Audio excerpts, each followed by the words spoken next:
The story begins with the main character slicing vegetables at remarkable speed as he rushes to prepare a fresh salad for his business. Right after, he cracks an egg into a hot pan that hisses the moment it touches the surface. Once everything is in place, he announces that he is finally ready for the grand opening. At a distance, a group of men in suits watches his food truck, noting that he seems only minutes away from starting service.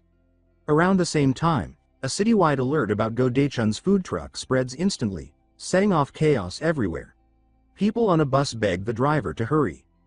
Teachers walk out of their classrooms mid-lecture, heading straight for the truck. Office workers ask their bosses for sudden leave, unwilling to miss the chance to taste his food. Inside a monitoring center, someone stares at a screen in disbelief as the crowd number jumps from 100,000 to more than 1 million. Seeing the growing frenzy, a mysterious woman decides she must move now before it is too late. She insists that this time she will not let Daechun slip away. Soon, countless girls begin sprinting, driving, and doing whatever they must to reach the food truck. One young woman in particular looks overwhelmed with anticipation as she makes her way through the streets. The tiny food truck has somehow become the focal point of nearly the entire city. And there he stands, saying that for once he is not late to open shop. His earlier preparations turn into a lineup of dishes so varied and flavorful that even the ratatouille critic would be struck silent. This is Go Daechun, the hero of our story and a genuine culinary master. From his food truck, he greets the enormous crowd rushing toward him from every direction. The crowd erupts with excitement at the sight and smell of his food, and the place is surrounded by a soft pink glow. It seems the charm of the cook, not just the taste of his dishes, might be part of the frenzy. But before this entire scene, there is a flashback of Doc sitting alone in a dark room, lost in his phone. His screen is flooded with messages about loans and overdue payments. We discover he lost 300 million won in a scam promising big profits for buying items and writing glowing reviews. A news broadcast confirms hundreds of others fell for the same trick. What crushed him most was the sting of being fooled, which eventually cost him his day job. Feeling hopeless, he bought a stack of alcohol to drown the weight of it all. That night he wandered the snowy streets, drinking alone, getting more and more wasted.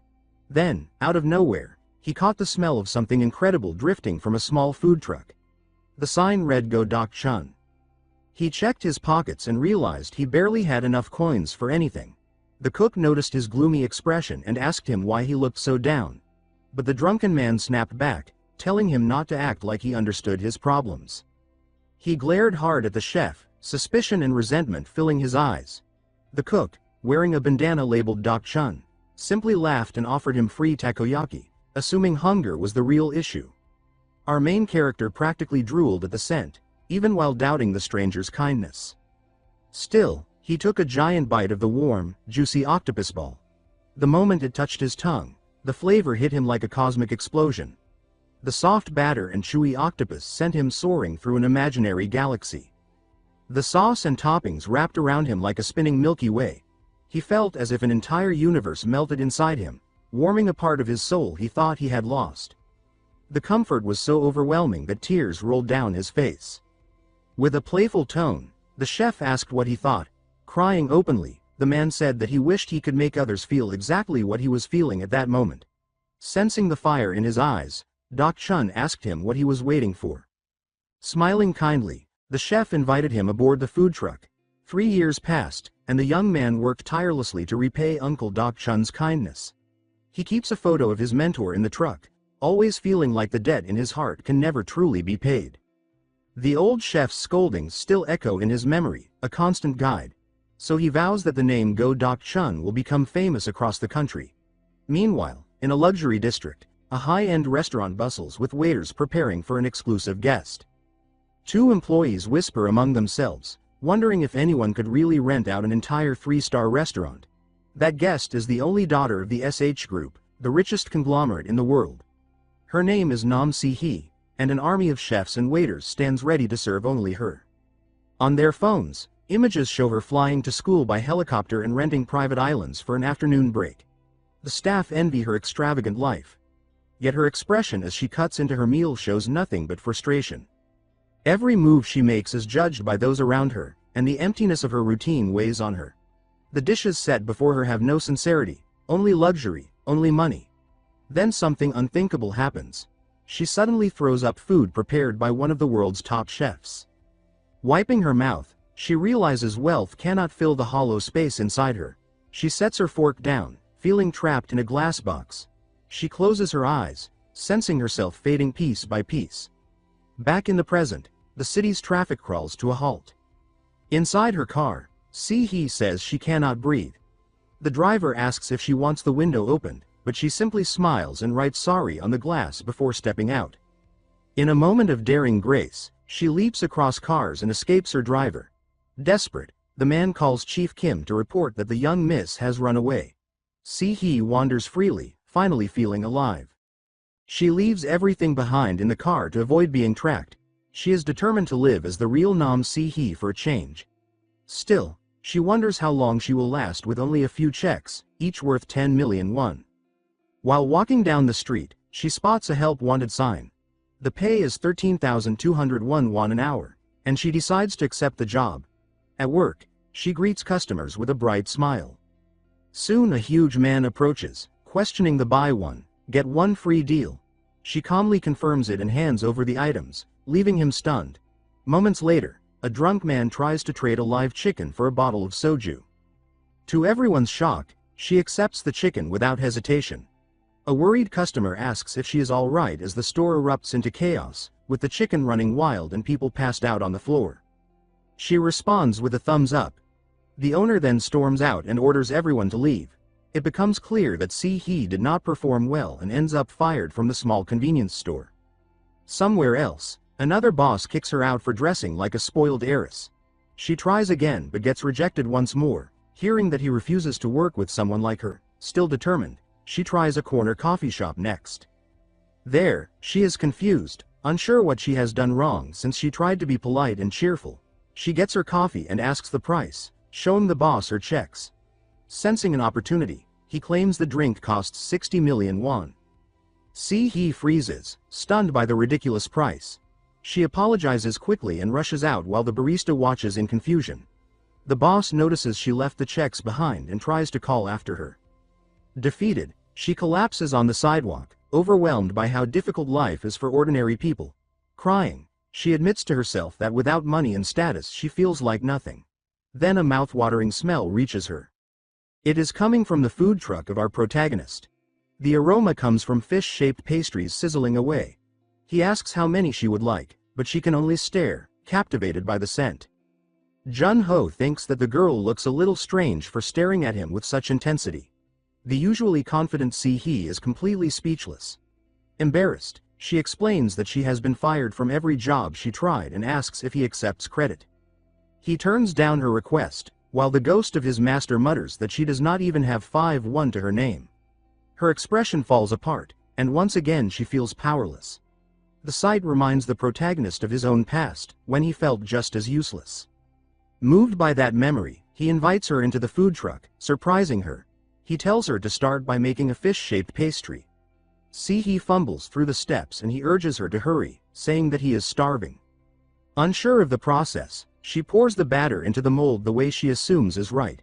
She then adds the red bean filling, trying to guess the proper amount. After closing the mold, she waits anxiously, praying she got it right.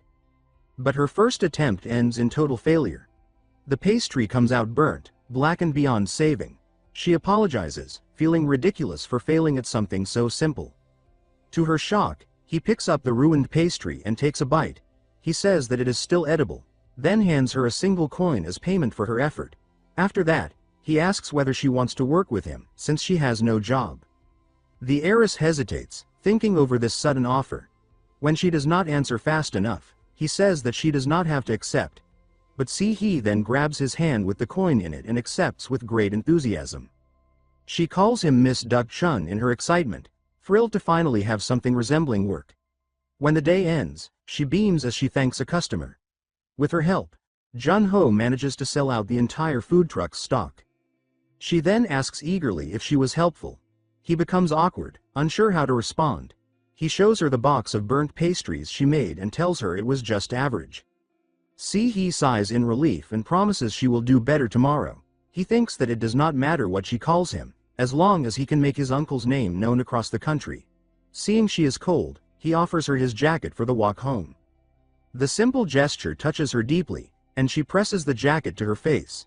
Meanwhile, the ghost of Uncle Jun-ho is overjoyed, proud of the protagonist for acting like a gentleman. Back at the truck, Jun-ho offers to give her a ride. An awkward silence settles between them. Then Si-hee admits that she finally found a job but has nowhere to sleep.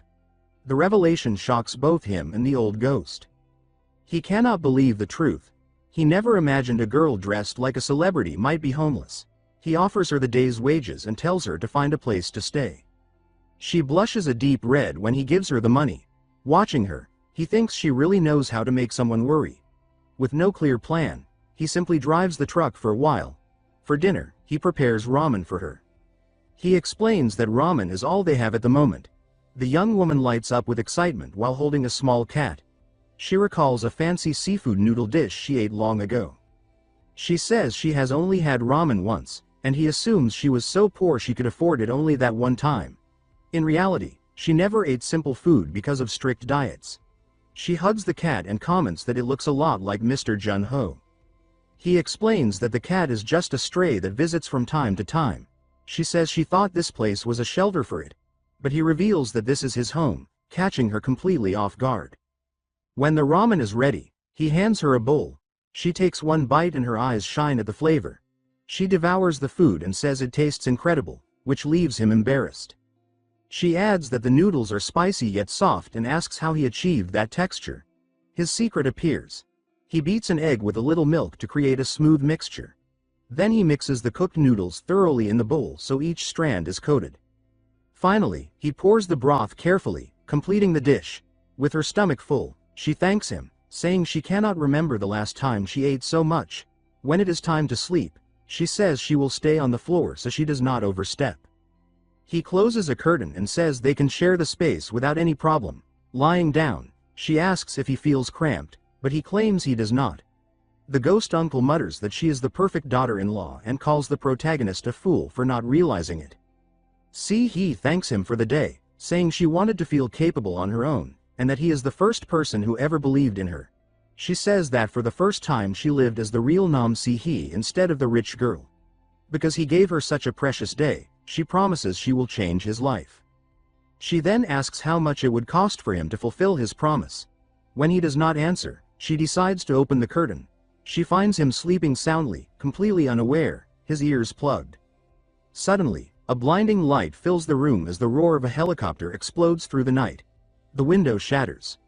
A special agent announces over the radio that he has located the young miss. He grabs Si-hee and carries her to the waiting helicopter while she screams for Mr. Jun-ho. The ghost watches in anguish as she is taken away, but the protagonist stays asleep while the old man's spirit cries for his lost daughter-in-law.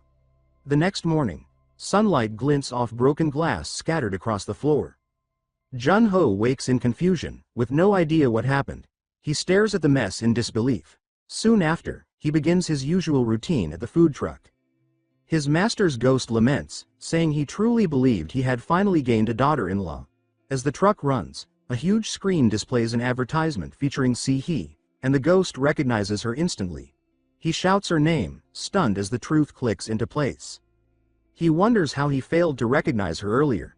The promise she made and her question about the cost echo in his memory. The ghost panics, calling his nephew an idiot for missing such a golden chance. He remembers her chaotic departure and believes they will never meet again. But surprising them both, the heiress suddenly appears and says she has come back. The protagonist asks what happened, since she vanished and shattered his window. She hands him a check as thanks for the previous day and for the trouble she caused. The ghost is stunned when he sees the amount. 1 billion won. The protagonist begins to feel suspicious. He studies the check while the ghost continues to gape at it. Si-hee ignores their reactions and asks what today's special is. Thinking the check is fake, he tosses it in the trash and says today's special is fried chicken. She becomes thrilled at the idea of tasting the famous Korean chicken. The ghost panics and screams that the money is real as he desperately reaches into the trash for the check. Si-hee asks if she can help, and the old ghost scolds her for not noticing the mistake. Jun-ho starts sweating when he sees her reaction. Si-hee is shocked, saying she knows 15 languages but has never made batter before. Even so, she ties her hair back with determination and says she will try her best. He watches her with a bored stare, unimpressed by her spirit. He warns her that her clothes might get dirty, and she asks if her outfit is appropriate. Then she begins to change right there in the food truck. She takes off her oversized clothes and tosses them aside. Underneath, she reveals a snug and comfortable workout set. The protagonist turns bright red, stunned by how revealing it is. Then Si-hee grabs a bowl and dumps its contents straight into the hot oil. The oil erupts violently, startling her. Pieces of chicken fly through the air as she screams at the explosion. Acting fast, he shields her from the splattering oil with his body. He asks if she is all right while the hot drops burst around them like sparks. Her heart races as she looks at him, wondering what to do with this amazing man inches from her. She whispers his name, completely hypnotized. Just then, someone calls out for Si-hee, snapping his attention away. Si-hee is stunned and says her mother's name as the two remain frozen in that close moment. A flashback surges through her mind. In a recording studio, someone announces that the chairwoman of the SH group has arrived. This is Yoon-hee Young, Si-hee's mother, an intimidating and powerful woman. Without wasting words, the chairwoman immediately asks where her daughter, the heiress Nam Si-hee, has gone. One trembling employee answers that the young miss has not arrived yet and cannot be reached. With a cold stare, the woman calls for Secretary Kim, and the loyal assistant responds at once. Yoon-hee Young decides that she will personally search for her missing daughter. Back in the present, our protagonist feels the atmosphere outside the food truck change. Uncle Doc Chun, Ghost, panics when he realizes that the chairwoman of the SH group herself has appeared. Several men in suits suddenly surge forward and move to restrain Doc. He is subdued in seconds and forced to kneel in front of the formidable chairwoman. Secretary Kim, standing tall and intimidating, asks if she should deal with the man now. The chairwoman orders everyone to calm down and says that she will listen to what they have to say first. Sitting in an imposing chair like she owns the world, she announces that she will hear him out, regardless of what kind of excuse he offers. She even adds that these might be his last words, which terrifies Jun-ho. Jun-ho explains that he and Si-hee only work together, insisting that there is nothing more between them. The heiress backs him up and says that her mother should believe what he is saying. The chairwoman then picks up a piece of fried chicken and asks curiously how much it costs. He answers that it is 10,000 won, and she reacts as if that is outrageous for a single piece. When he tries to clarify, she completely ignores him and turns a serious gaze on her daughter instead. She then asks if he even knows who the famous Nam Si-hee is. With a bored face, Doc replies that he has no idea who that could be. Si-hee's mother assumes he is pretending ignorance because of the status gap between them. Without softening her tone, she bluntly asks if he is in love with her precious daughter. Jun-ho answers directly that he does not like her at all. The chairwoman then faces Si-hee and calmly concludes that her daughter must be the one who is in love with him. With anger in her eyes, she demands to know if he spent the previous night with her daughter. Si-hee grows red with embarrassment as their conversation becomes more intense. The chairwoman, overwhelmed by the drama, suddenly faints, and Secretary Kim panics at her collapse. Annoyed, Jun-ho repeats that nothing happened between them the night before. When she recovers, the chairwoman steps closer and asks if he is at least dating her daughter. He denies it, but she keeps pressing and demands to know if he intends to marry her. With open contempt, she says that a street vendor like him has no right to even imagine such a thing. The protagonist is left speechless by her arrogance. The chairwoman then orders Secretary Kim to bring something special. The secretary opens a briefcase stuffed with money. The heiress and the ghost uncle both shout for the chairwoman to stop this insanity. She calmly offers 10 billion won, and the uncle's spirit is so thrilled that he already starts calling her mother-in-law. Banknotes fly through the air like a rain of cash. Si-hee is horrified, hiding her face as she watches her mother's stunt. The chairwoman, on the other hand, keeps her cold, shrewd expression, completely unfazed. She tells him to take the money and marry her daughter. He stands there lost, bombarded by a proposal and a mountain of cash right in front of him. Si-hee is humiliated and can barely lift her head as the two stare at each other. The chairwoman ignores the discomfort and continues insisting that he accept the money. Seeing this, Si-hee screams at her mother to stop this absurd scene. The chairwoman dismisses her protests and, with a mocking tone, repeats that he should marry her daughter. Jun-ho sweating nervously, repeats the word, marriage, in disbelief in his own head. Si-hee hides behind her mother, dying of shame over the performance. With a superior look, the chairwoman remarks that there is one condition for the marriage. Before even hearing it, Jun-ho firmly declares that he is not interested.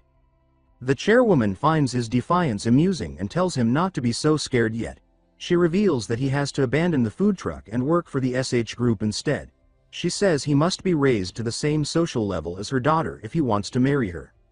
At that, he slams his hand on the briefcase of money. With a dark expression, he asks if her true goal was the food truck all along. Moving closer, he says that he has a good nose for things like this, which clearly startles her. He leans in and says that he thinks she smells like a con artist. The chairwoman admits that she likes his spirit, but she adds a final condition. With a furious glare, she says that she despises any horse that cannot be tamed. Jun-ho grabs some food and declares that he will never hand over control to anyone. Turning his back on her, he says that she should not come looking for him again. He adds the same message for Nam Si-hee as well. Si-hee is heartbroken and reaches out to him, but he is already gone. Elsewhere, the towering headquarters of the SH group fills the city skyline. Inside, a polished nameplate marks the office of the chairwoman. In that office, Si-hee confronts her mother and says that she has spent her entire life obeying her wishes. She says that for the first time, she has something she wants for herself. She cries out that she found someone she likes and asks if money is really the problem. Her mother simply holds her coffee cup, silent and distant, while listening to her daughter's rant. Then she asks if Si-hee is looking down on the man because he is just a stray she picked up. The heiress is left breathless and unable to respond to her mother's cruelty. With a completely icy look, the chairwoman asks if her daughter is done with her little performance. She steps closer and says that she does not care who her daughter dates, because no one can ever stand on their level anyway. In a cold, dark tone, she says that she will allow her daughter to have that man. She adds that in order to keep him, Si-hee simply has to ensure that he can never again work in that pathetic food truck. Her mother intimidates her, saying that she must obey for the sake of the SH group and that she has to do as she is told, just like she always has. With tears filling her eyes, Si-hee feels cornered while her mother calls her a good girl. Meanwhile, life at the food truck appears to return to normal. The protagonist talks to his uncle's photo and says that he protected the truck his uncle left behind.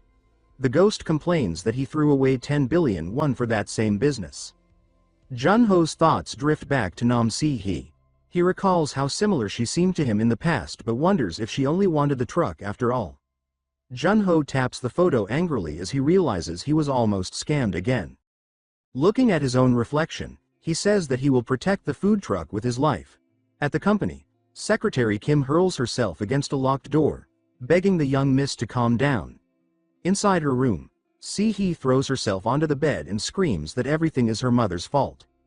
In tears, she insists that 10 billion won means nothing to her and sobs over the fact that Jun-ho told her not to come back.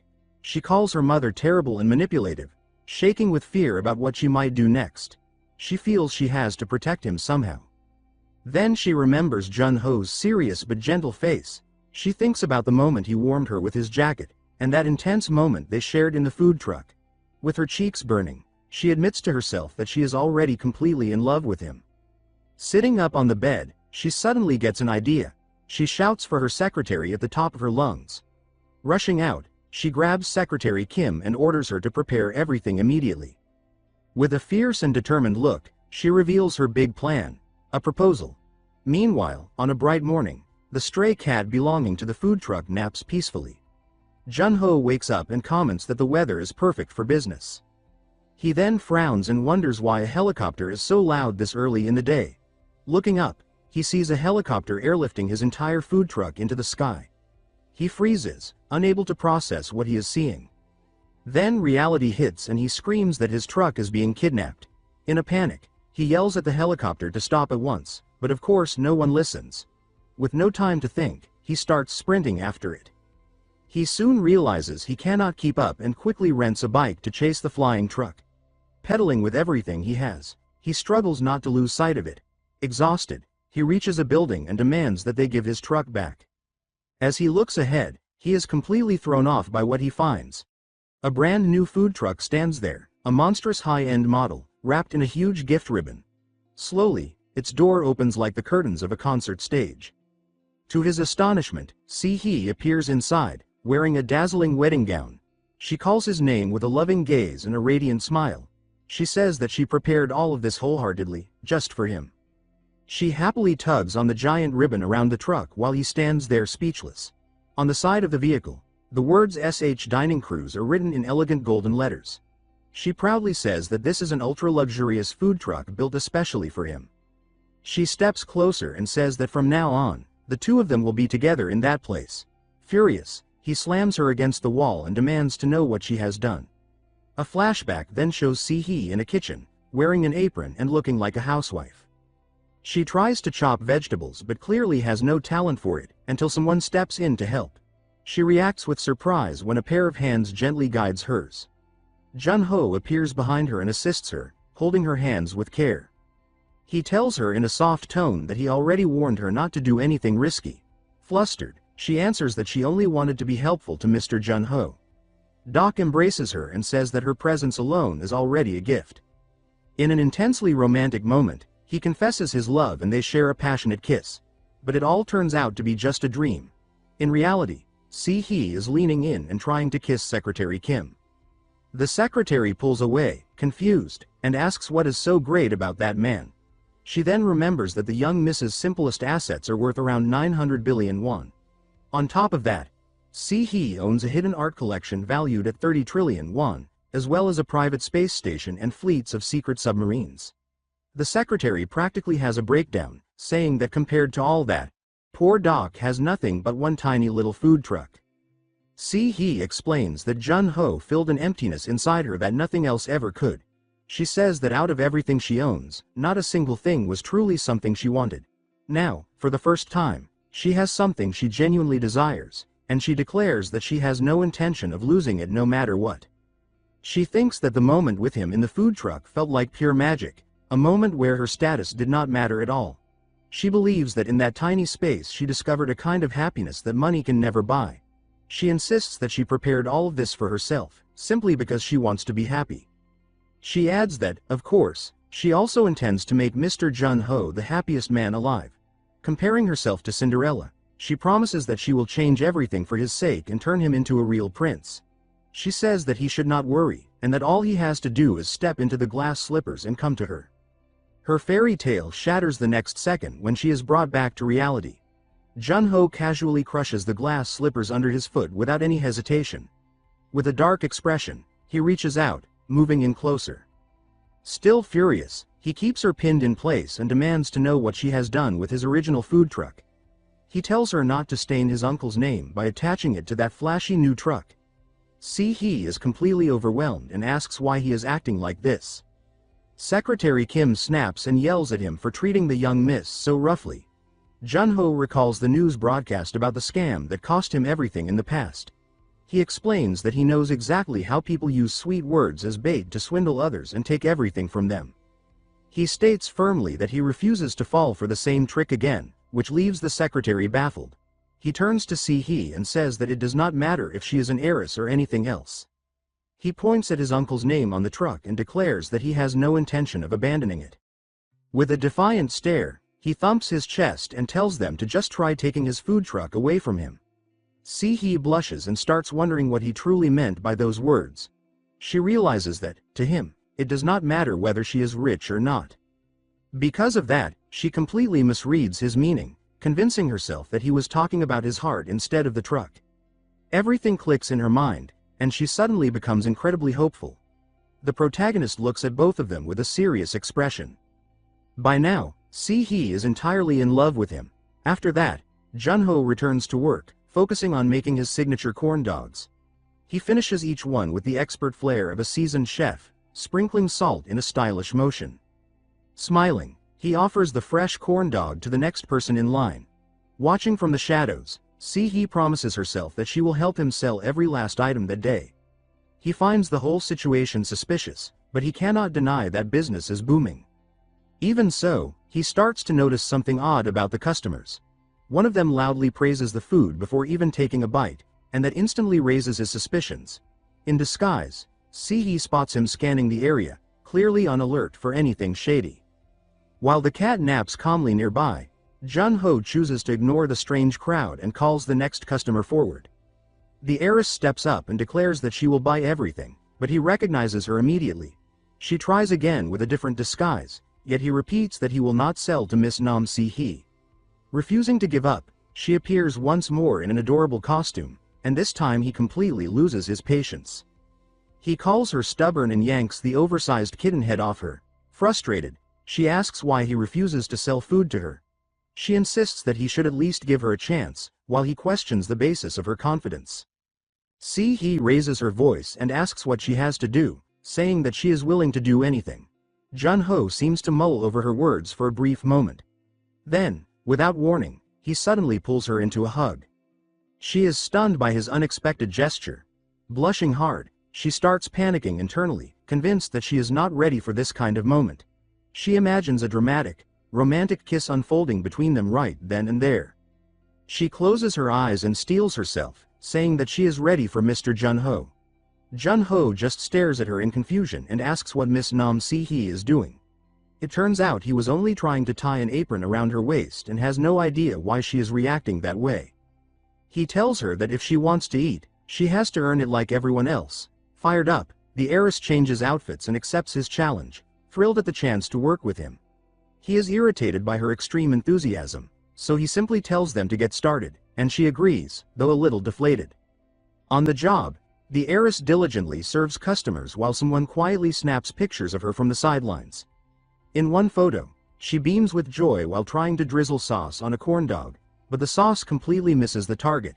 In another, she nearly causes the fryer to explode, sending Jun-ho into full panic mode.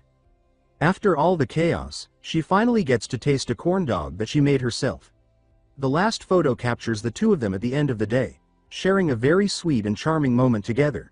It is revealed that Secretary Kim is the one taking the pictures while speaking to the chairwoman on the phone. The look in the secretary's eyes shows that she is plotting something against the protagonist. In another scene, back home, his phone will not stop buzzing with notifications. Stepping out of the shower, Jun-ho wonders who is sending so many messages. It is Si-hee, repeatedly asking him out on a date, but he chooses to ignore her and leaves all her messages unread.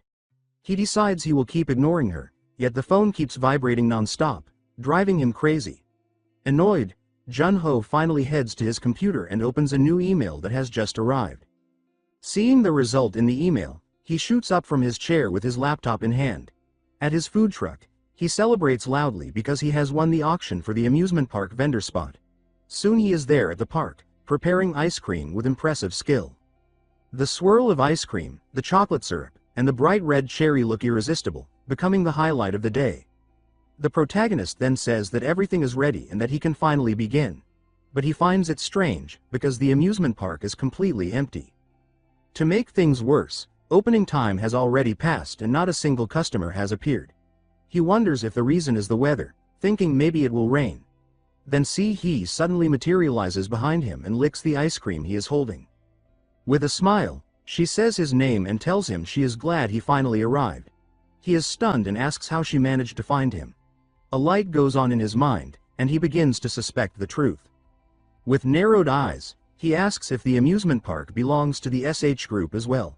Si-hee shakes her hand in denial and tells him he is wrong. She then reveals that no other customers will be showing up today, which infuriates him. She tosses money into the air and proudly says she rented the entire amusement park just for them. She adds that if she does this for the whole month, only she will be able to buy from him. Hearing this, he realizes he is completely trapped, and she gives him a triumphant smile. Still holding him by the wrist, she cheerfully tells him to focus only on her today. She drags him through the empty park as if guiding him through their own private world. Far away, Secretary Kim watches everything unfold and says she will step in for the chairwoman. But the chairwoman replies that she will handle the orders herself and instructs Secretary Kim not to interfere. Then she asks if the secretary does not trust her. Filled with frustration, Secretary Kim clenches her fist so tightly that she punches the wall and cracks it. With fiery determination, she says she will prove her worth in her own way. On a ride nearby, she thinks that the protagonist is the root of all problems and that removing threats is her duty. She decides she must neutralize the danger before anything gets worse. She concludes that to eliminate the threat, she must seduce him. She recalls spending 5 million won on a professional dating course, feeling confident because she has mastered every relationship theory in existence. Meanwhile, the protagonist, completely unaware, is sweating nervously under her intense stare. While the ride gains speed, she says the first step is maintaining constant eye contact, gripping the safety bar in a bizarre pose as she drills holes into him with her gaze. As the roller coaster dives, she keeps staring at him without blinking. Secretary Kim screams with excitement as the ride speeds up. Si-hee laughs joyfully and shouts his name with pure happiness. On another ride, the secretary grabs him from behind, applying her physical touch technique. During a water ride, all three of them get soaked, and the secretary thinks her plan is flawless. Si-hee shouts that she is having the time of her life. Afterward, dripping wet, the protagonist sees Si-hee holding up a photo she took of the moment. She says it is perfect timing for something she wanted and pulls him by the hand. Soon they appear wearing school uniforms for a classic amusement park photo shoot. Inside the booth, Si-hee gives him a kiss on the cheek, but he stays expressionless. Her kitten headband makes her look even cuter, perfect for the date she dreamed of. On the pirate ship ride, Si-hee lets go of the bars and starts clinging to him, bouncing with each swing.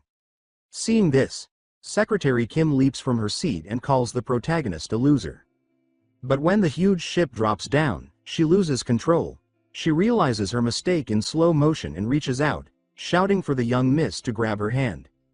The protagonist asks how she can call herself a bodyguard when she cannot even stay upright on a basic ride.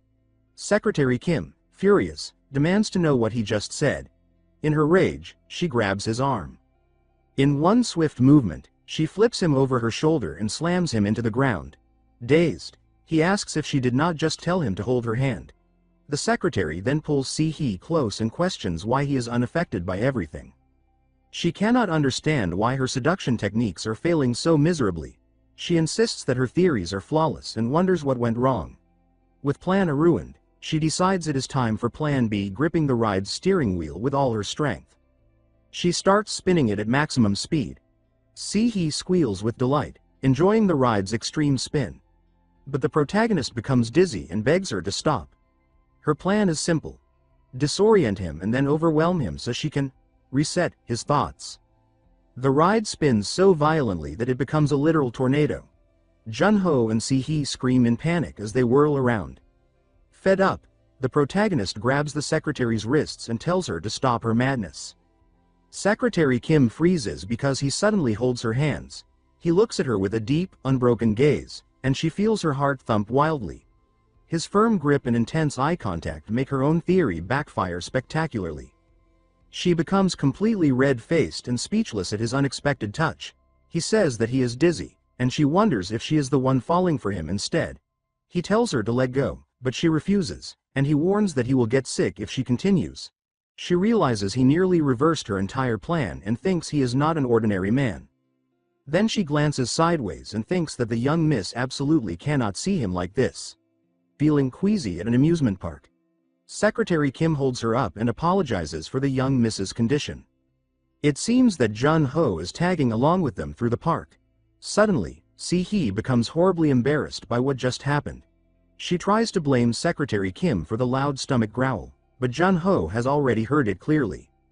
The secretary reluctantly accepts the blame, but Jun-ho knows perfectly well that it was Si-hee. Secretary Kim turns red with anger and shame over the situation. The heiress then announces that she is going to the restroom and asks Jun-ho to wait for her. While he waits, Jun-ho picks up a toy gun from a nearby stall. Secretary Kim challenges him to a shooting game, proposing a bet. He gives her a bored look, clearly not very interested. He takes aim and asks her what she really wants from this. Staying blunt, the secretary cocks her own gun and says that she will be straightforward. She tells him to choose one out of two options she is about to present. She lists the first option as kicking the bucket, then reveals the second. She proposes that he fall in love with her, which leaves him stunned. Secretary Kim stands at the shooting range with the shotgun aimed squarely at his head. She calmly tells him to choose, saying that he must either die or fall for her. He stiffens with the game gun still in his hands and demands in utter confusion what she is talking about. thinking that the weapon pointed at him looks frighteningly real. She replies in a cold voice that she will permit him to like her, but only if he keeps his distance from the miss. He lowers his own gun to his shoulder and grumbles that everyone in that family seems desperate to push him away.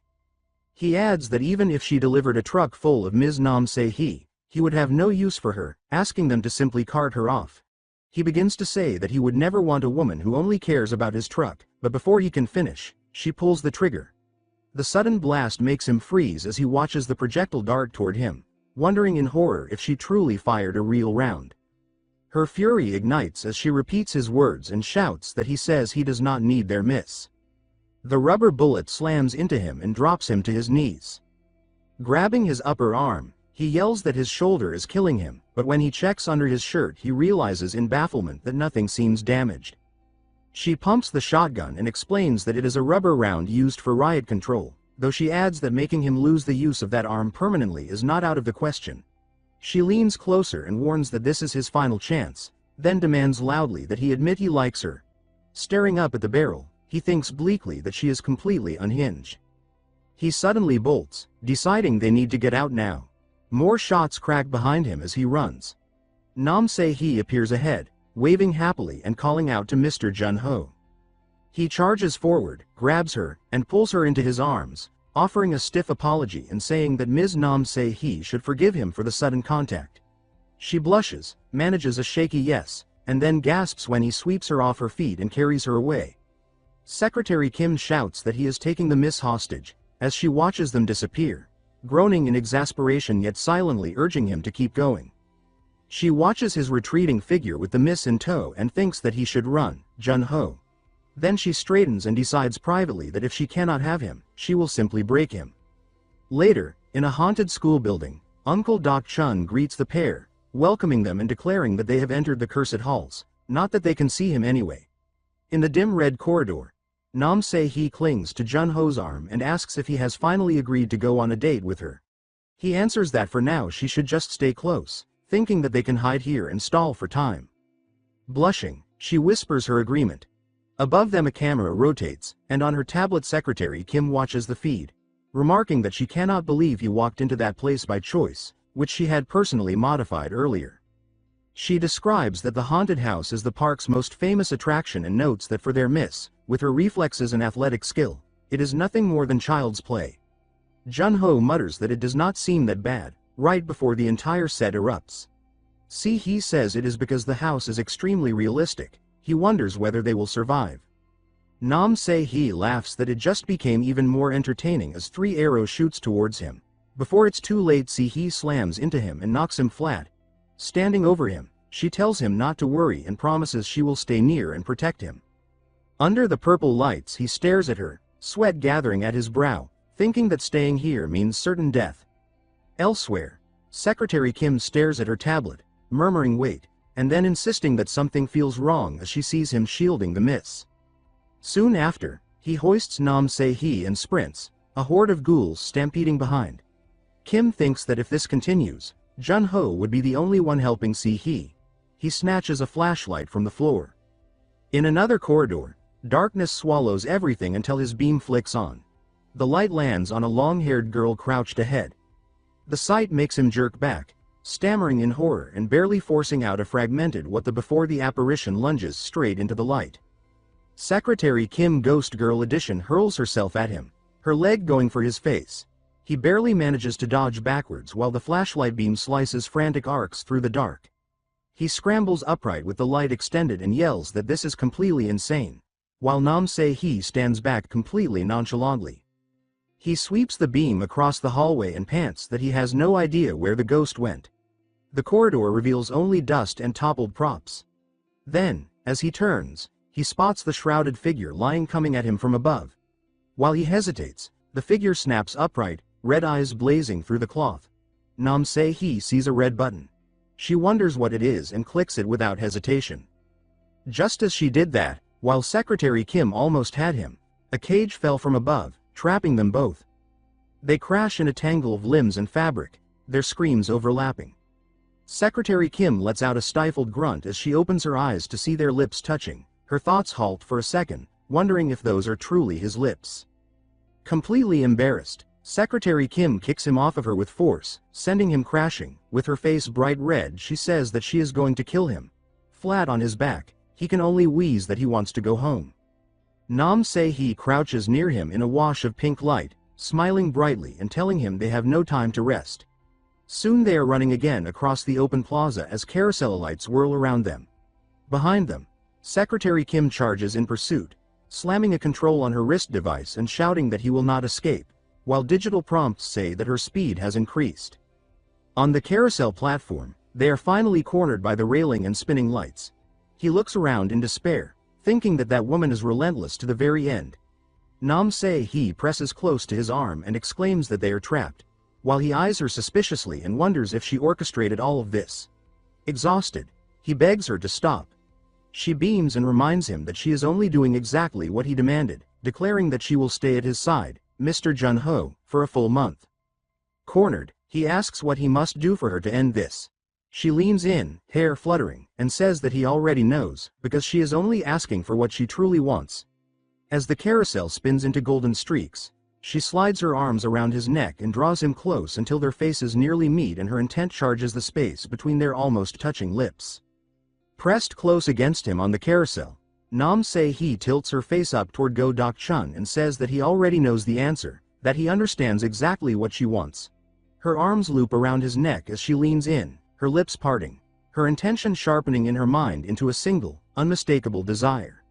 Their mouths hover a breath apart when the entire carousel suddenly erupts in crackling blue lightning. Elsewhere in the park, Manager Kim stares at the ride as sparks explode across its structure. She exclaims in shock, instinctively voicing disbelief, while her wrist device flashes red and repeatedly signals an error. The surge ripples outward through the amusement park, lights flickering across the miniature castle and the roller coaster. Secretary Kim rushes toward the carousel and shouts anxiously, asking whether the miss is all right. Moments later, the lights stabilize. Beneath the warm glow of the bulbs, Nam Se-hee straightens her uniform, her cheeks flushed, and laughs it off, saying that it startled them and must have been a brief power outage. She glances around and realizes she is standing alone on the platform. Confusion crosses her face as she murmurs that she wonders where he went, calling out for Mr. Dok-chun. Her voice echoes over the now silent carousel. Far away, that cry for Mr. Dok-chun lingers in his memory as he grips the steering wheel of his truck. He slams down on the accelerator, thinking that the penalty for canceling the contract will be painful, but also knowing that he cannot allow that woman to toy with him any longer. The image of the muzzle flash and the bullet flying straight toward his chest burns in his thoughts, and he frames it as a clear threat on his life, proof that she treated him like something money could control. Scenes from the haunted school attraction flash through his mind, Se-hee's delighted expression looming large, until her name brands itself in his thoughts as something dangerous. Jaw clenched, he yells into the empty passenger seat that he will never let her have her way with his truck. As the food truck races down a moonlit avenue between towering buildings, its taillights shrinking into pinpricks behind him, he lifts his eyes to the sky and silently asks his late uncle to watch over him. High above the city, in a glass-walled office, Manager Kim kneels low and apologizes, addressing the woman seated before her as chairwoman. The chairwoman stands before the window, city lights reflected across half her face, and coldly reminds her that she had explicitly warned her not to get involved. Manager Kim pleads for another chance, insisting that this time she will make sure he can never cook again for the rest of his life. Her eyes burn red behind her glasses as she adds that she can do far worse. The refusal comes swiftly. Se-hee's mother tells her not to interfere, addressing her firmly as Manager Kim, then grips her jaw and pulls her face close to reinforce the command. The chairwoman explains that they must make him leave of his own accord. Manager Kim trembles as she listens, sweat gathering at her temples. The chairwoman continues, warning that if Se-hee realizes something went wrong because of interference, she will break down again. The thought summons the image of a younger Se-hee with hollow eyes, and the chairwoman adds that it would be like 20 years ago, when Se-hee caused her father's death at a blood-splattered crosswalk beneath a red traffic light. That grim memory is abruptly contrasted by a bright video frame. A cheerful Se-hee, wearing a cap marked SH, bites into a sandwich and smiles at the camera while energetically promoting Go Dok-chun's food truck. She remains unaware that the past she carries is now shaping a dangerous game around the man who owns it. Jun-ho's food truck sits among the university festival booths. Inside, he watches a pepperoni pizza bake as the crust blisters and the cheese bubbles. He tastes it and murmurs that it turned out well. Petals drift through the air as he reflects that the amusement park incident was unfortunate, but at least he managed to secure a spot at the university festival. He scans the crowd and remarks that university students stir up old memories, briefly thinking about when he was one of them. He forces himself to stop, reminding himself that now is not the time to dwell on the past. A customer asks for a slice of pepperoni pizza. Jun-ho responds that it will be one slice as he turns to serve, then pauses mid-motion with a small sound of surprise. A familiar young woman steps forward and calls his name, asking if he is Jun-ho Oppa. He recognizes her as Park Yu-ri and remarks that she used to be a middle school student, though he corrects himself, acknowledging that was years ago. He adds that it feels strange to think she is already a university student, because to him she still looks the same. Yu-ri blushes as she watches him, half hiding behind the book pressed to her chest, thinking that Oppa is still the same. Jun-ho gestures toward the boy beside her and asks whether that is her boyfriend. Yu-ri panics and quickly denies it, explaining that he is only a friend, her classmate from the fashion design department, Shin Soo-yeon. Jun-ho offers her a slice and encourages her to try the pizza he made. Yu-ri hesitates and says that she is on a diet, so she will only take one bite. The moment she bites down, she reacts immediately, exclaiming that it is delicious. Her thoughts dissolve into the savory umami of oil bursting from the salty pepperoni, the fragrant spices melting together, and the layers of cheese binding all the flavors into something overwhelming. Yu-ri clutches the slice as if the taste itself is pulling at her with invisible strings. She staggers slightly, thinking in alarm that the pizza keeps drawing her in. She groans that she is supposed to be on a diet, yet her body leans forward against her will. The sensation deepens until her thoughts fix entirely on the bread. In her imagination, the crust becomes a golden tide, crisp on the outside and soft and heavy within, the savory flavor growing stronger with every bite. Overwhelmed, she blurts that it is unfair for bread to taste this good. She spins back toward the counter, cheeks flushed, and excitedly asks Jun-ho Oppa since when he has been cooking, saying it is unbelievably delicious. Jun-ho smiles behind the service window and comments that it is nice to see her eating so happily. His tone shifts as he points out that she really eats well, implying that she already finished the entire slice. Yu-ri's resolve collapses instantly, and the idea of dieting vanishes as if blown away. Jun-ho glances at her jacket and asks if she said she is in the fashion design department. He recalls that even back then, her drawings used to win awards. Yu-ri lights up and says that he remembered.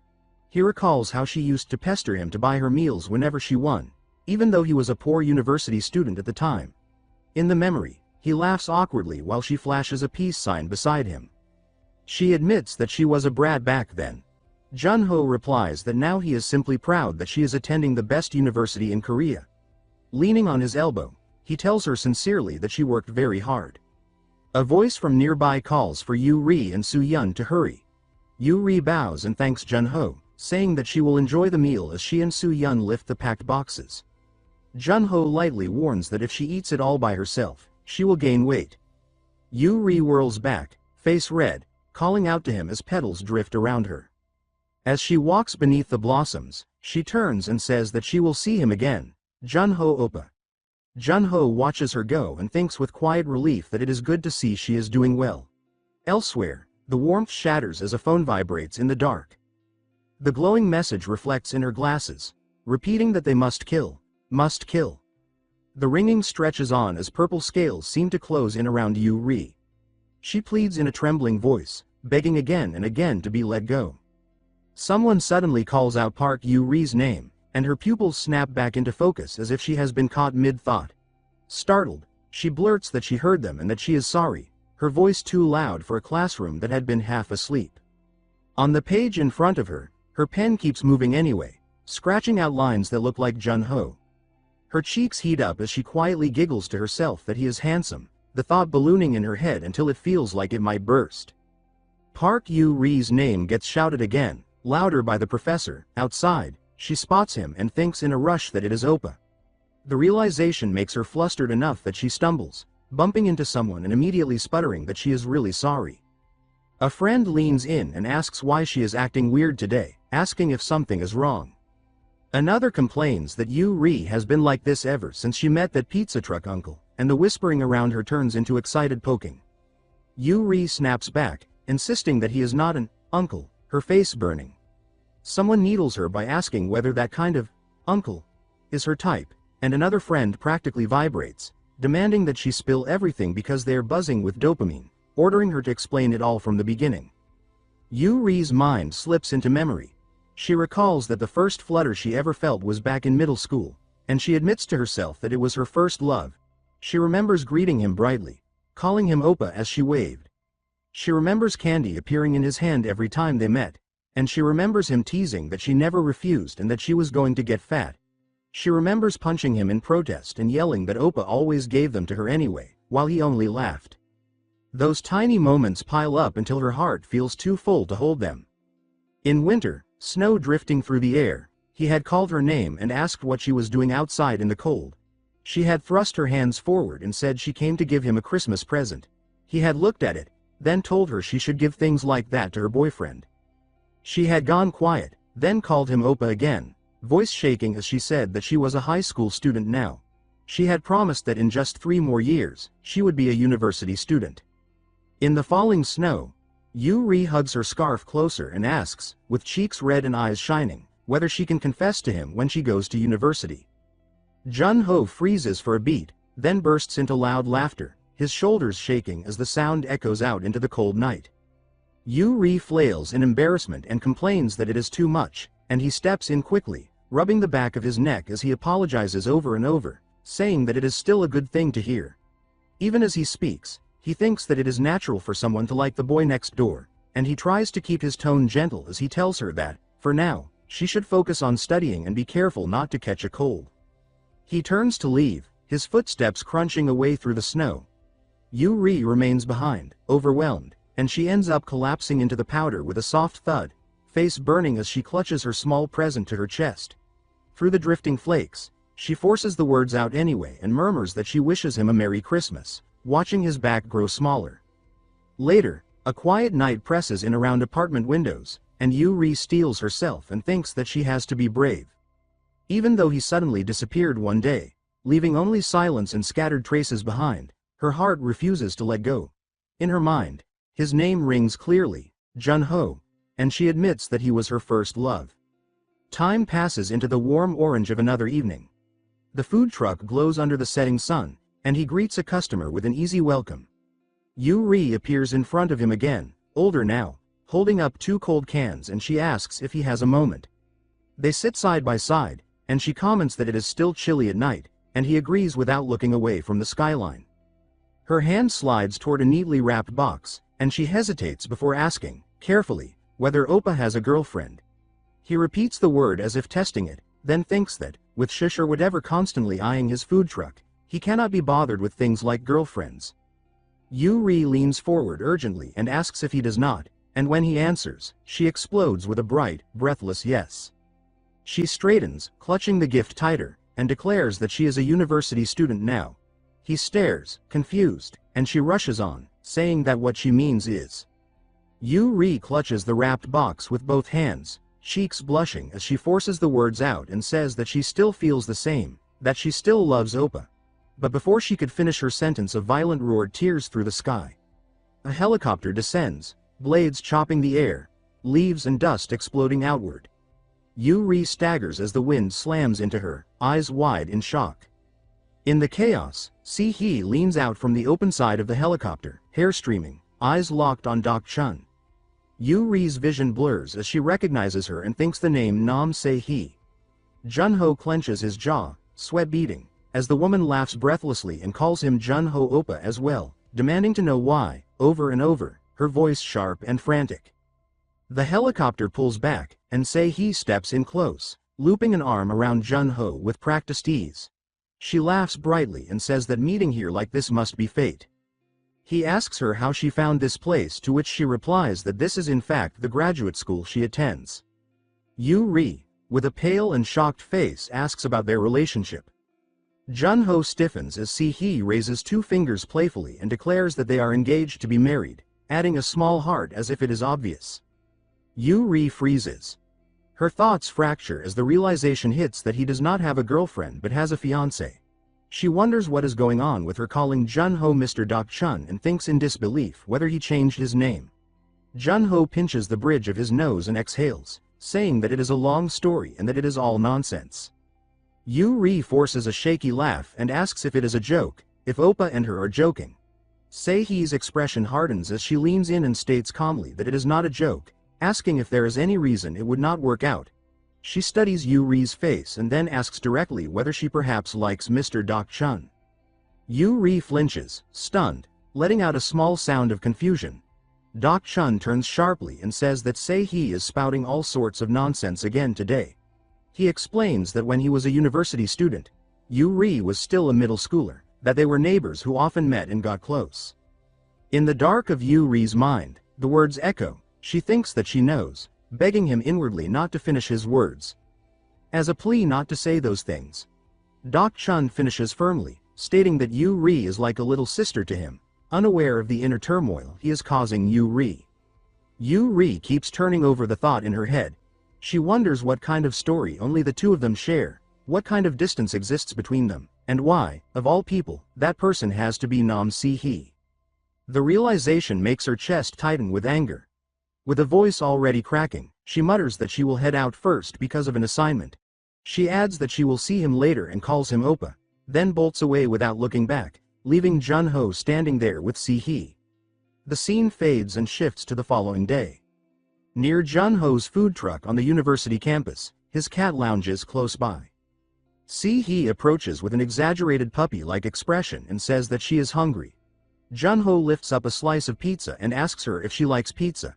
She replies that she once ate pizza at a 3-star Italian gourmet restaurant, but she did not like it at all. Crossing his arms, Jun-ho tells her that means she has never actually had good pizza. Se-hee lights up at that and excitedly tells him to make her a delicious one, then.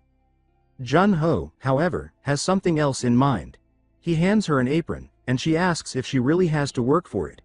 He responds by saying there is no reason he would just give it to her and asks what is even special about her. She immediately starts listing her features, saying that her eyes are pretty, her nose is pretty, and continues on until Jun-ho is clearly fed up with her antics. He tells her to focus. He explains that pizza starts with the dough, though they will be using dough that has already been fermented.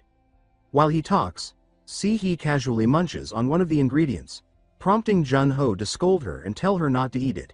He begins the first step by sprinkling flour over the dough and spinning it to spread it evenly. Se-hee, meanwhile, messes around and pokes a hole straight through her own dough. Jun-ho reaches out, takes her hands, and guides her movements, explaining that stretching dough by hand is harder than it looks.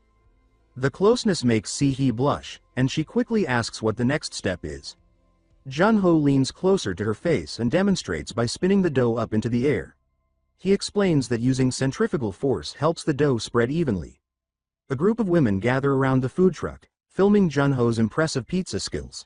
He then tells Se-hee to try it herself, but when she does, the dough and ingredients go flying everywhere. Afterward, they add the toppings and slide the pizza into the oven for 10 minutes. Soon, the bacon potato pizza with extra mayonnaise is complete. Se-hee takes a bite and clearly enjoys it, describing how the fluffy, chewy dough fills her mouth. She says that the bacon and wedge potatoes burst with flavor, cutting through with the tangy acidity and spicy kick of the special tomato sauce. At the end, she adds that the cheese and mayonnaise smash everything together, making it feel like she is committing a sin against her body. Even so, she admits that the dopamine rush will not stop and that it tastes insanely good. She then tells Jun-ho to look at her, and once again she starts fooling around, this time with strings of cheese. Jun-ho lets out a tired sigh. Just then, someone asks for a slice of the potato pizza. He quickly packs a piece and says that the timing is perfect since it was just baked. When he mentions that it will cost 3,501 won, the woman asks if he is really going to charge her. Jun-ho looks confused until the woman smiles and calls him by name. He finally realizes that the woman standing there is Park Yu-ri. Se-hee clings to Jun-ho's arm and remarks that the woman is the same one she saw the day before. Yu-ri glares up at Se-hee, thinking that she cannot just sit back and let her steal her oppa away. Jun-ho apologizes, saying that he did not recognize Yu-ri because she has changed so much. Yu-ri twirls her hair and shyly asks if it is too short or looks strange. Jun-ho tells her that she looks pretty, and Yu-ri gets flustered, thinking it is unfair for him to say it so casually. At the same time, Si-hee asks Jun-ho if she looks pretty today, only for him to bluntly reply that she does not. Yu-ri becomes irritated, feeling that Si-hee is ruining the moment. She pulls Jun-ho's arm closer to her chest and says that she will help him. Si-hee immediately does the same, claiming she is much better at this than Yu-ri. Before things can escalate further, Secretary Kim appears behind Si-hee and reminds her that she has a meeting with her academic advisor. Si-hee cries out for Jun-ho as she is dragged away, while Yu-ri happily waves goodbye, pleased that she now has Jun-ho all to herself. Jun-ho tells Yu-ri that he will pay her wages in pizza. She tells him to stop joking around, but he pokes her nose and says he is serious, explaining that it is the owner's decision. Flour from his glove smears across her nose, and she complains that she spent a lot of money on her makeup today. Hearing that, Jun-ho becomes worried and reaches out to brush the flour away. Yu-ri suddenly smirks and shoves his face into a tray filled with flour, leaving his face completely white. She jokes that his makeup turned out great and teasingly calls him a powder monster as she holds up a cloth to clean him off. While wiping his face, she casually asks about his ideal type. Jun-ho admits that he has never really thought about it. After a moment, he has a realization and convinces himself that he likes everything opposite of Si-hee. He answers that he probably likes short hair and bright colors, that he is not a fan of very pale skin, and most of all, someone who lives earnestly on their own without relying on money or connections. Inside his head, he adds that as long as it is not Nam Si-hee, it is fine. Jun-ho then asks Yu-ri why she suddenly brought up his ideal type, but she throws the cloth at his face and tells him to wait a second.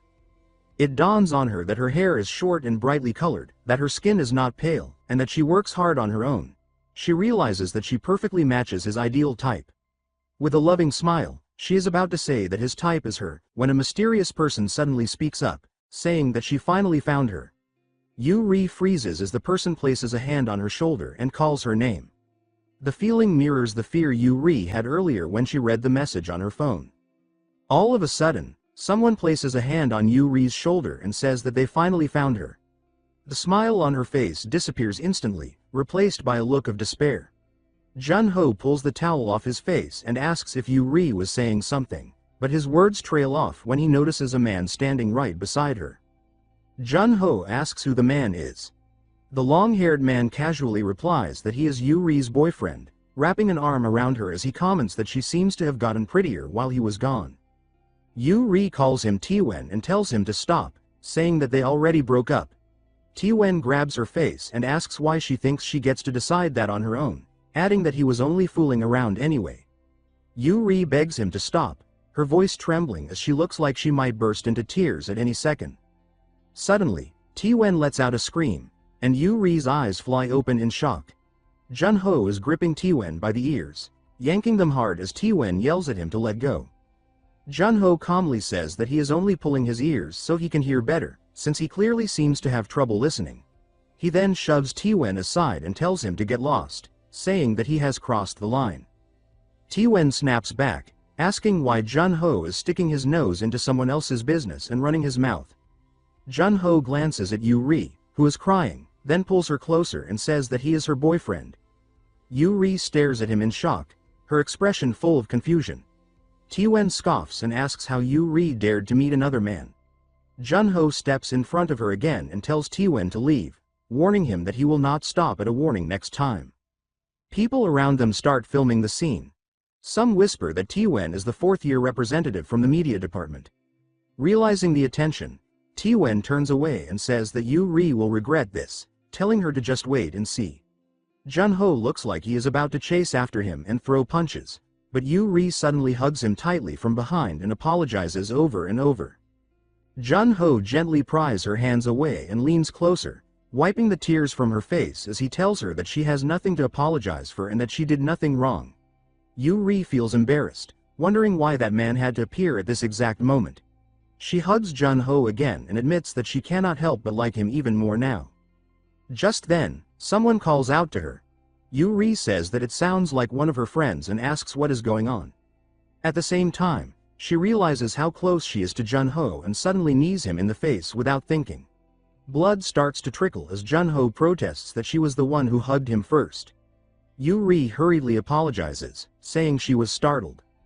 Jun-ho tells her to use only one tissue because they are expensive. Yu-ri peeks out from the food truck and asks her friends to wait for a moment. They shout back that it is urgent and related to their department.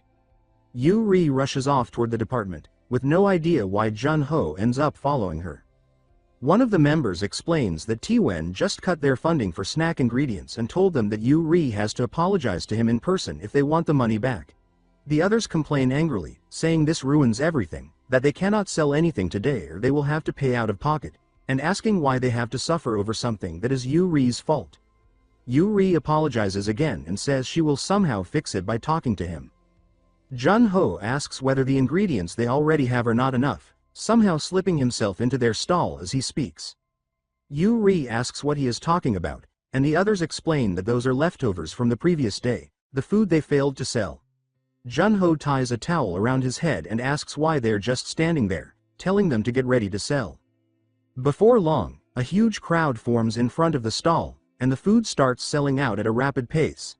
Later that night, Yu-ri tells Jun-ho that he was incredible and asks what kind of magic he used.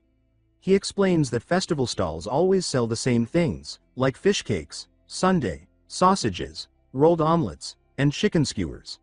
But he adds that changing the menu even slightly can turn it into something new. He explains that by taking a regular kimchi pancake and adding bacon and cheese before grilling it, it becomes a sweet and salty combination. Bacon cheese kimchi pancake, along with condensed milk cheese corn pancake. One of Yu-ri's friends calls out to ask if the food for table 39 is ready.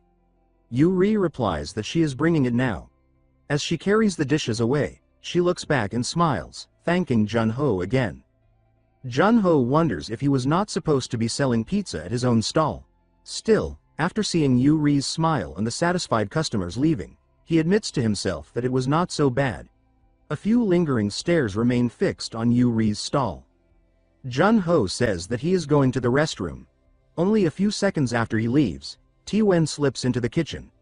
Keeping his face hidden, he asks how Yu-ri can smile so brightly. He looks over the ingredients and says that Yu-ri brought this on herself, then quietly sprays something over the food. Taiwan jolts as he brushes past someone in the crowd. He dips his head, but irritation flashes beneath the hood as he turns away. Jun-ho catches his figure, his gaze snaps forward and his thoughts freeze. There is no way. Jun-ho spins around at once.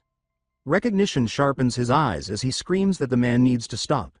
Taiwan keeps moving with the crowd, disappearing without a trace. Back at the stall, Park Yu-ri looks up from her work and asks Jun-ho what is wrong. His jaw tightens as he tells her that that jerk tampered with the batter. Yu-ri stiffens and carefully asks if he means what she thinks he means. Jun-ho confirms it. He lifts a jar and explains that chili powder was dumped into the kimchi pancake mix. Yu-ri stares at the red speckled batter and exhales that it was chili powder after all. Anger simmers as Jun-ho thinks about how petty the man must be, wondering if that was really the best revenge he could manage. She points out that it is still a serious problem because those were their last ingredients. She asks how they are supposed to sell something that already looks painfully spicy. Jun-ho's arm tightens, saying that Taiwan has crossed a line by tampering with food and draws a kitchen knife. Yu-ri quickly tells him to calm down. He lowers his gaze beneath his headband, silently vowing not to let this slide. Outside, the long-haired Taiwan tilts back a can, drinking deeply as cold liquid spills down his chin. He mutters that it feels refreshing and looks toward the glowing food stalls, wondering why Jun-ho has not shut down yet. Dread creeps in as he hopes Jun-ho is not actually selling that food. The answer comes fast and loud. Faces twist in pain as people cough, thrash, and cry out. Someone begs for help, another demands to know what kind of food this is, someone sobs for their mother, another shouts into a phone asking if this is an emergency, and someone screams that they cannot see. Taiwan recoils, stunned, thinking that Jun-ho really sold it and calling him insane. Then his shock turns into a grin. He decides this is even better and tells himself to enjoy watching Jun-ho get destroyed. Inside the stall, Yu-ri covers her mouth, eyes shaking as she calls Jun-ho's name and asks what they should do while the crowd spirals. A brief hush falls like a countdown, 3, 2, 1, before it shatters as a glass slams down and someone loudly demands attention. Suddenly, bottles are raised and voices shout for more beer. The food truck area erupts, noise and laughter swelling, while Jun-Ho's stall remains packed. Taiwan stares through the crowd, disbelief twisting into fury. He mutters why under his breath, raging internally as Jun-Ho's business somehow thrives. Around him, voices overlap as people announce it as a new menu item, complain about seating, and tell each other to squeeze together. Inside the stall, Jun-Ho leans close behind Yu-Ri and quietly asks how it looks. She startles. He folds his arms and smiles calmly, reminding her that he told her not to worry. Yu-Ri laughs awkwardly and asks how he managed it this time, quickly adding that he does not actually have magic. Jun-Ho asks if she is curious. He thinks that if it was going to be spicy anyway, they might as well commit fully. Bottles pop open, fizz filling the air as excitement builds. Over the sizzling griddle, Jun-Ho works smoothly, explaining that they should make it a delicious kind of spicy, something that makes people crave drinks. He pauses, then hints that there is one more secret. Yu-Ri lifts a piece with chopsticks and takes a bite. Heat explodes instantly. Her face turns red as she jerks back, screaming that it is fire and begging for help. Special mayo sauce. Thoughts tumble through the burn. The spice hurts like real fire, but once dipped into the thick sauce, the heat settles perfectly. Confusion follows as craving takes over, and her thought screams that stopping is impossible. The special mayo sauce contains 6 parts mayo, 2 parts sugar, 1 part lemon juice, 3 parts soda, and a pinch of salt. At nearby tables, customers fight over the dish like wild animals. One begs for a bite while another snarls possessively. The name spreads with the frenzy. Jun-Ho's kimchi pancake with Chungyang chili and special mayo sauce. Yu-Ri watches, breath caught. She thinks that when she is with Jun-Ho, the world feels less frightening, like she can do anything. Her heart pounds as she braces herself. He thought slips through anyway. She admits inwardly that she likes him. Jun-Ho grows serious and asks what happened with the man earlier. Yu-Ri explains that he was not always like that. She remembers him smiling warmly, someone who reached out when she could not fit in. Then his jealousy worsened as she began connecting with others. Eventually she ended it. Shame may have hurt him more than the breakup, because that is when the bullying began. Back in the present, Yu-Ri hardens her resolve. She says she will not endure it anymore. She thinks about wanting to show her true self, not just her appearance. She rubs her watering eyes with her gloved hand, breathing about how spicy the chilies are. Jun-Ho snaps into motion, grabbing her wrist and warning her not to touch her eyes. She looks up at him, caught between pain and relief, and murmurs his name. Yu-Ri flails her hands and shrieks that his hands are contaminated too. Jun-Ho realizes it belatedly and apologizes. Nearby, people whisper excitedly, wondering what is going on between them and if they are dating. Someone asks about the pizza guy and is immediately corrected. At a cluttered table, Taiwan slumps forward, drunkenly slurring that they are dating. He vows bitterly to see how Yu-Ri lives without him. The crowd erupts in shock. Back at the stall, people squeal, teasing Yu-Ri about her taste and admitting Jun-Ho is handsome. Questions fly about his age and marital status. Yu-Ri blushes fiercely, covering her face and thinking about what to do. She apologizes inwardly. Jun-Ho admits he started the lie himself and mutters that this has gone too far. He pours drinks calmly, raises his voice, and tells everyone to relax because he sees they have questions. He announces an after-party and promises answers if they win a drinking game, calling them Little Sprouts. The chant explodes instantly as people shout for everyone to drink. The game escalates with rhythmic animal chants. Jun-Ho keeps pace effortlessly, stunning everyone as the rounds pile up. Thoughts burst around him, realizing he survives 16 rounds and truly is a social butterfly. Frustration flares, and someone suggests the king's game, determined to catch him. Sticks are drawn, and the command is given that numbers 1 and 3 must kiss. Protests are drowned out by cheers.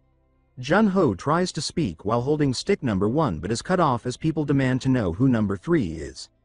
Denials fly. Someone admits they were briefly nervous. Yu-Ri stares at the stick near her face, heart racing. She tells herself it is just a game. Yuri freezes as her gaze locks onto her stick marked with a bold 2. Confusion floods her as another kiss sound lands beside her, drawing her attention. Her face fills with swirling thoughts as she quickly turns her head to see who dares steal a kiss with Jun-ho. It was Namsi he who suddenly leaned in and stole a kiss from Jun-ho. Park Yuri could only stare at the scene frozen in shock, unable to process what she had just witnessed. Jun-ho quickly pulled away, wiping his mouth as he demanded to know why he was there.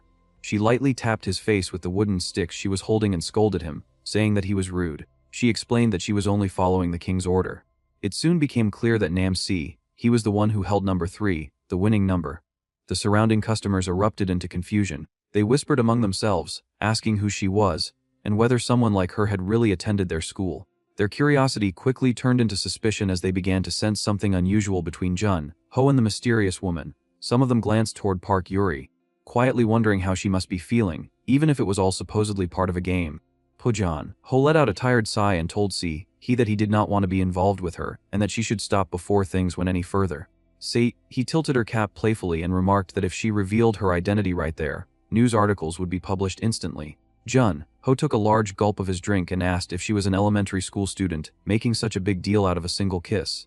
He leaned close to his ear and quietly revealed that it had been the first kiss of Namsi, a second-generation chaebol. The shock made Jun-ho spit out his drink. He hurriedly wiped his mouth and asked if she was serious. In response, he pressed his face into her soft chest and teased him, saying that he looked adorable when he was flustered.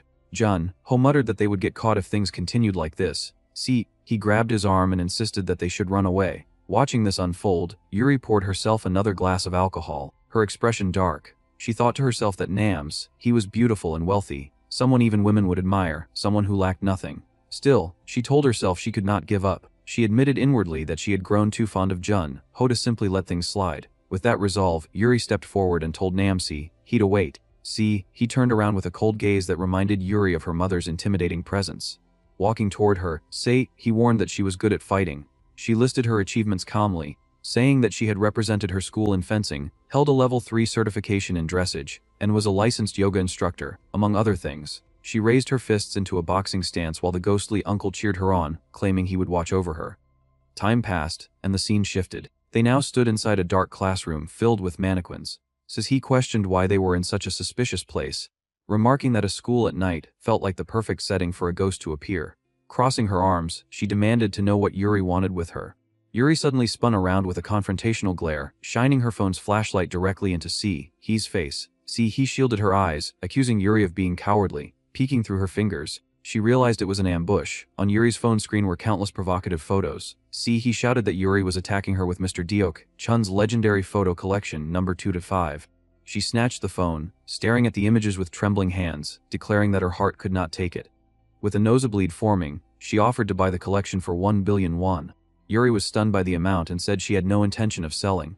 He casually raised the stakes, stating she would pay 1 billion won per photo. Yuri hesitated as she realized there were over 100 pictures of Jun-ho. She suddenly slapped her own cheek, forcing herself back to her senses. Turning serious, she told He that she would hand over all the photos, but only if he agreed to do her a favor. He's curiosity was clearly piqued. Yuri pulled aside a curtain and explained that she wanted he to wear her work. Displayed on a mannequin was a refined, elegant dress. Outside, announcements echoed through the campus, informing everyone that the pride of Manhua University, the fashion design department, would soon begin its runway show. Students were instructed to gather near the stage, and Jun-ho watched with growing interest. The focus returned to Yuri, whose expression turned heavy. She explained that she wanted her father to see her work being applauded. She added that if he wore the dress, it would shine even brighter. He stepped closer and firmly refused. With a trembling voice, Yuri pointed out that he already had everything. She confessed that this dress was everything she had. Before she could finish, he winked and explained that was exactly why she refused to wear it. She said that if someone who already had everything took this moment too, it would be unfair. She added that she wanted to win Mr. Deok Chun through her own effort as well. Adjusting her hair, he pulled Yuri into a hug and told her to wear it herself. She positioned Yuri in front of a mirror and encouraged her to show the world how brilliant she truly was. The scene shifted to the runway show. The announcer called Park Yuri's name, signaling her to present her work. Yuri's vision blurred as nerves overwhelmed her, and she questioned whether she could truly step forward.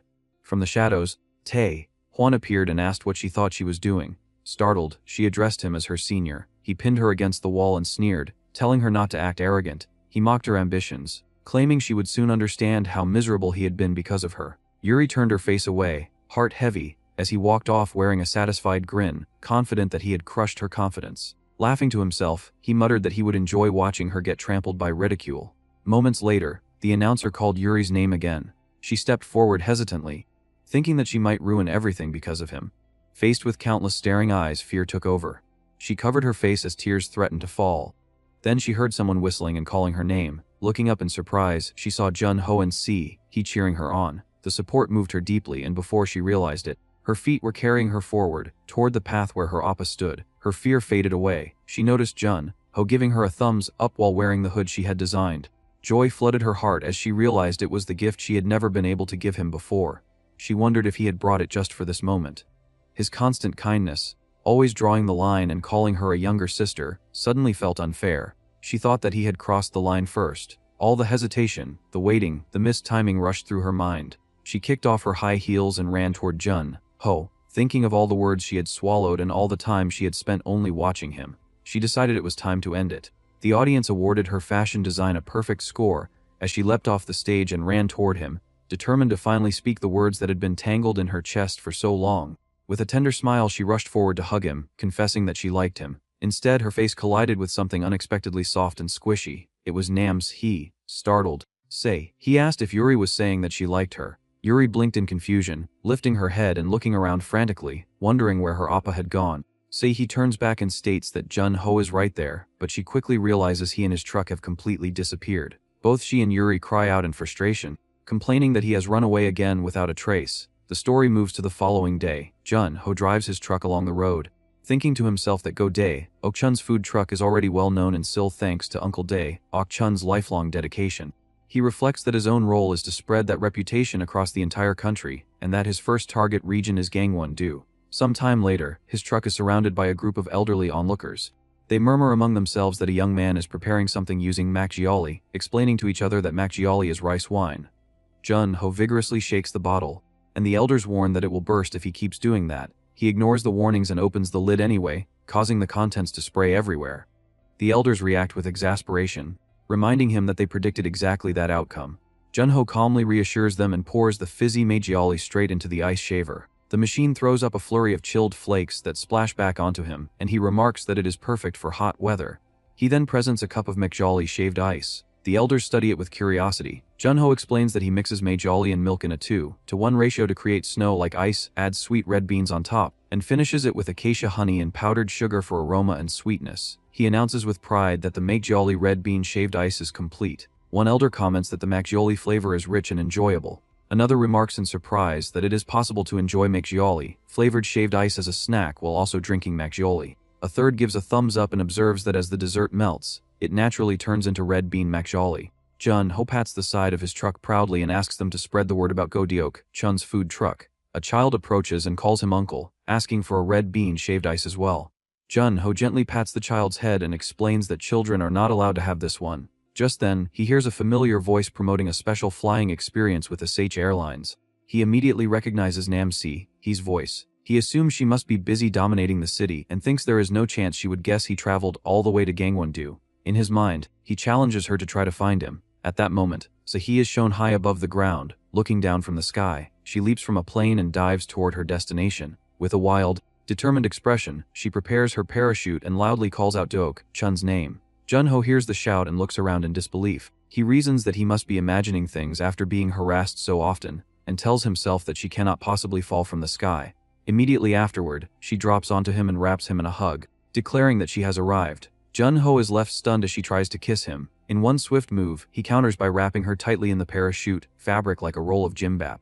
He demands to know how she tracked him down. She laughs and says that it is a secret, then shifts her attention to his menu and asks what he is selling now. He begins to explain that it is shaved ice and insists that he will not serve her any. Before he can finish describing the main ingredient, she samples it herself and exclaims that it tastes sweet and deliciously cold. Moments later, her vision wavers, and she asks why Mr. Ok-chun appears to look like a squid. She admits that she is not supposed to consume makgeolli and starts to feel dizzy. Jun-ho asks if she is okay and insists that he does not resemble a squid. He clings to him with a flushed face, and he mutters that he is in serious trouble. She collapses onto the ground, and he comments dryly that even her methods of sabotaging his business are impressively creative. He accuses her of doing it on purpose. See, he raises her hand and tells him to look closely. He is startled to see that she is bleeding. He quickly takes her to a nearby clinic. The doctor instructs her to keep the wound dry and be careful while washing. After leaving the clinic, an awkward silence hangs between them. See, he apologizes in a worried tone for disrupting his business. Jun-ho brushes it off and says it is fine, adding sarcastically that such dedicated sabotage almost deserves praise. In his thoughts, he suspects it might be an injury scam and jokes internally that she might be plotting to sue him and take his truck. He concludes that the injury is too minor to support such a claim, but decides he should keep her close and watch her hands carefully in case she attempts something bigger. They stop in front of room 209. He awkwardly explains that she cannot cover hospital or lodging costs because she discarded her wallet and phone to avoid being tracked. She asks if this is her assigned room. Jun-ho stops her at the handle and tells her that it is not just hers, explaining that they will be sharing the room later. Jun-ho is in the shower whilst he sits on the bed, fidgeting. She thinks that sharing a room with Mr. Deok-chun, who kept pushing her away until now, must mean he has finally developed feelings for her. She wonders what changed and recalls the kiss they shared at the festival. She drops back onto the bed, embarrassed by her own thoughts and unsure why she feels so shy now. Jun-ho calls out to her from the bathroom, but she is too deep in her thoughts, telling herself that her feelings must have finally reached him, and that it all feels unreal. He continues calling her name when she does not respond. When she finally turns, she is startled to find him leaning over her, telling her that she should go wash up next. In the bathroom, she brushes her teeth and tries to calm herself, reminding herself that they are only sharing a room. Even so, her imagination runs ahead and suggests they might end up doing something intimate. She covers her face in embarrassment and admits to herself that she is too nervous and unsure how to act. She decides she will behave normally and joke around to ease the tension, while Jun-ho dries himself. She calls out and says that her hands hurt, asking if he would help wash her. In her mind, she expects him to get flustered and scold her, assuming he would never take such teasing seriously. Instead, he calmly agrees to help. She is caught completely off guard, realizing she only meant to joke and that his straightforward acceptance has thrown her plan into chaos. A crew member aboard the jet reports that they are flying over Gangwon. Doon confirms they have the Mrs. tracking signal. Chief Kim touches the earpiece hidden under her white hair as it beeps and thinks that she planted tracking chips in all the Mrs. clothes for emergencies. The bug she planted transmits He's voice, asking for help with washing up, and hearing the other accept. She jumps into the open sky in a red suit and goggles, stabilizing herself in the roaring wind. Listening to them talk, she curses Jun-ho internally. As she falls, a report overlays her thoughts. She reviews that Go Deok-chun is an alias and that the real identity is Kim Jun-ho, carrying roughly 200 million won in debt. She concludes he must be another opportunist chasing the Mrs. Money. Even while calling him meticulous and dangerous, she catches herself thinking that his physique is attractive, then scolds herself and regains focus, deciding he is a beast who could charm anyone off guard, and that the sheltered miss is especially vulnerable. She crashes through a window in an explosion of glass and rises from the shards in a black suit, declaring that she will handle Kim Jun-ho personally and that she must protect the miss. What she finds stops her cold. He is relaxed with foam in her hair, leaning comfortably against Jun-ho's broad back while he washes her hair with careful hands. He thinks that the angle of his shoulders and arms feels steady and soothing, and that his touch is gentle like a chef handling delicate ingredients. She feels fully pampered and rates the experience as 5-star in her head. Chief Kim calls out to the miss. He startles and recognizes her. As he dries her hair, he asks if he could do it every day. Chief Kim erupts, accusing him of tarnishing the miss's hair. She pulls he close and checks her condition. He answers that she feels refreshed. She hides her own injured hand behind her back so Secretary Kim doesn't notice. He still reaches for Jun-ho's hand and looks up at him with shining eyes, thinking that her heart will not slow down. Chief Kim wedges herself between them, shoves Jun-ho back by the face, and demands that he release the miss's hand, offering her own instead. He declines and points out the shattered window and scattered glass, asking whether her household does not use doors and grumbling that his place is wrecked. Chief Kim snaps that compensation will come from the Shach group and says that should be obvious. Jun-ho fires back that if they worry so much, they should have kept he secured and asks why they let this happen. Kim states that 3 minutes is enough. He repeats the time and she explains that 3 minutes is all it takes for someone who kidnaps he to be shot. At her signal, red sniper beams sweep across his body in the room. She gestures at the lasers and says that this is exactly her point. He insists inwardly that he did nothing wrong though. He apologizes for disappearing without notice, explaining she felt suffocated. Secretary Kim pets her and says that it's okay as long as she reports without vanishing. His stomach growls loudly, and Secretary Kim stiffly claims responsibility to protect her Mrs. Honor. Jun-ho says they should eat first. Food is set out. He recognizes stir-fried spicy chicken and grows excited. Jun-ho is surprised she has never eaten it and tells her to start. She explains that her right hand is hurt and cannot manage well. He suspects she is doing it deliberately. Jun-ho lifts a piece with chopsticks and feeds her, telling her to open up. She blushes and thanks him, flustered by his directness. It's a juicy chicken thigh bursting with sauce, crunchy cabbage, and deeply caramelized chili paste flavor that keeps drawing her back. In her dazed enjoyment, she compares the pull of the dish to Jun-ho himself and senses it is dangerously addictive. He signals for her to be quiet and follow his lead, then tells her to wrap it with cheese. She thinks both the dish and the man are wicked.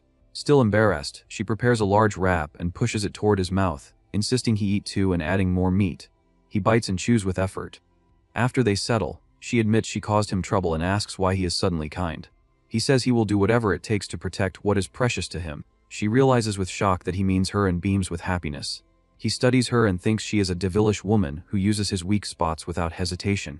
While continuing to eat through the heat, Jun-ho vows internally that even if he has to feed her, wash her, or even if she treats him like a toy, he will protect his truck and livelihood no matter who comes. Suddenly, he clasps her bandaged hands and announces that they should marry immediately. He freezes, overwhelmed, then thinks that maybe he should not invite absolutely everything at once. A heavy silence follows. Chief Kim again claims the loud stomach noise and insists this time it is truly hers. Fried rice is offered so she will not be left out. Chief Kim is shaken that he even shows care through food, and thinks he is dangerously disarming. Sitting across from her, Jun-ho demands to know what she wants and tells her to go home. She grabs his collar and warns that he is asking to be killed, calling him a punk, and demanding to know what he is trying to do to their household. Her earpiece crackles with a report about the chairwoman. She reacts in alarm. Outside, a giant screen announces a showdown between Go Deok-chun's food truck and Melamin. Jun-ho and Nam-si look up at it together while she wonders what is happening. Reporters swarm, thrusting microphones forward and bombarding Jun-ho with questions about whether he challenged SH Foods executive chef Melamin and whether he is confident as a 3-star Gomeng chef. He tries to deny it, but the noise overwhelms him. A final warning cuts through, stating that if he loses, Shach will take his name and all his recipes and asking if he accepts those terms. He is shocked, and Jun-ho turns stiffly and asks what they just said. A mysterious woman stands beside a sleek luxury car. The chairwoman lifts the window shutter and states that this is not a match but an assault. She insists that Chef Min crush him completely and mercilessly so that, at the very moment he clings to his cooking, he understands how easily it can be trampled. She adds that he must learn exactly who he is up against. Chef Min replies with calm certainty that they will not meet again because he will leave on his own. She then strides toward the stage. Reporters swarm her the moment she appears. They ask Ella Min how it feels to compete against a mere food truck cook. They press her for a response to Deok-chun's provocation. A few shamelessly comment on her beauty and ask whether she has a boyfriend. Jun-ho studies her carefully. This is the woman who came openly to take his truck. Now she stands in front of him, looking at him as if measuring his worth. She thinks that he is Kim Jun-ho, the man Nam-si chose, the one whose food was good enough to win Si-hee over. A memory flashes through Ella's mind. She recalls preparing a dish for Si-hee using only the finest ingredients. Si-hee had barely taken a proper bite. That slight had burned inside her. She remembers wondering how it was possible when her cuisine was exotic, refined, impossible to imitate. To her it was the ultimate taste. In that memory, she had asked Si-hee whether she had lost her appetite, or whether something was wrong with the dish. Si-hee had replied that it was delicious. Then she had calmly added that it was not the real food she was looking for. The phrase real food had ignited fury in Ella. Back in the present, Jun-ho states that he assumes chairwoman Yoon sent her, but he advises her to quit before things get messy. Ella grabs his shirt and declares that he should stop talking nonsense. She demands to know whether he truly believes that cooking on the street puts him on her level. She says she has no interest in his small-time cooking games and tells him to disappear. As she walks past Si-hee, she tells her to wait and watch, promising to show her what real food looks like. Si-hee grows uneasy as the situation escalates. She calls out to Deok-chun and apologizes, saying she will find a way to fix this. Jun-ho firmly refuses. He says he cannot stand by while someone insults food trucks. Si-hee feels impressed by his composure. Jun-ho adds that he will throw Ella's words back at her by proving what real cooking truly is. Uncle Deok-chun encourages him, and the scene shifts to the truck. Jun-ho confirms that the match will be decided by food truck sales and that the main ingredient is potatoes. Si-hee anxiously reveals that Ella Min is one of the top-ranked chefs in the world and asks what dish they can possibly make to win. Jun-ho answers that since victory depends on sales volume, they need something everyone enjoys. He says they will decide the menu later and first secure fresh potatoes from Gangwon province. Si-hee eagerly agrees, but at the grocery store the shelves are empty. Si-hee suggests the supermarket, yet it is also out of stock. They check a local shop, then a traditional market, certain they will find some there. Every place is empty.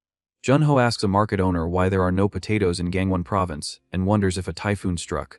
The owner explains that something like a typhoon did pass through, but it was Sage who swept them all away. Junho freezes. The owner gestures toward a line of food trucks and says he does not know what possessed them, but they bought potatoes at 10 times the normal price. Trucks drive off loaded with stacks of potatoes piled high. Junho admits that they have been outplayed before the competition even began. It is a dirty trick. Nearby, a crowd surrounds Sihee, admiring her beauty and asking whether she is married. Junho shoots her a look, thinking she seems oddly entertained.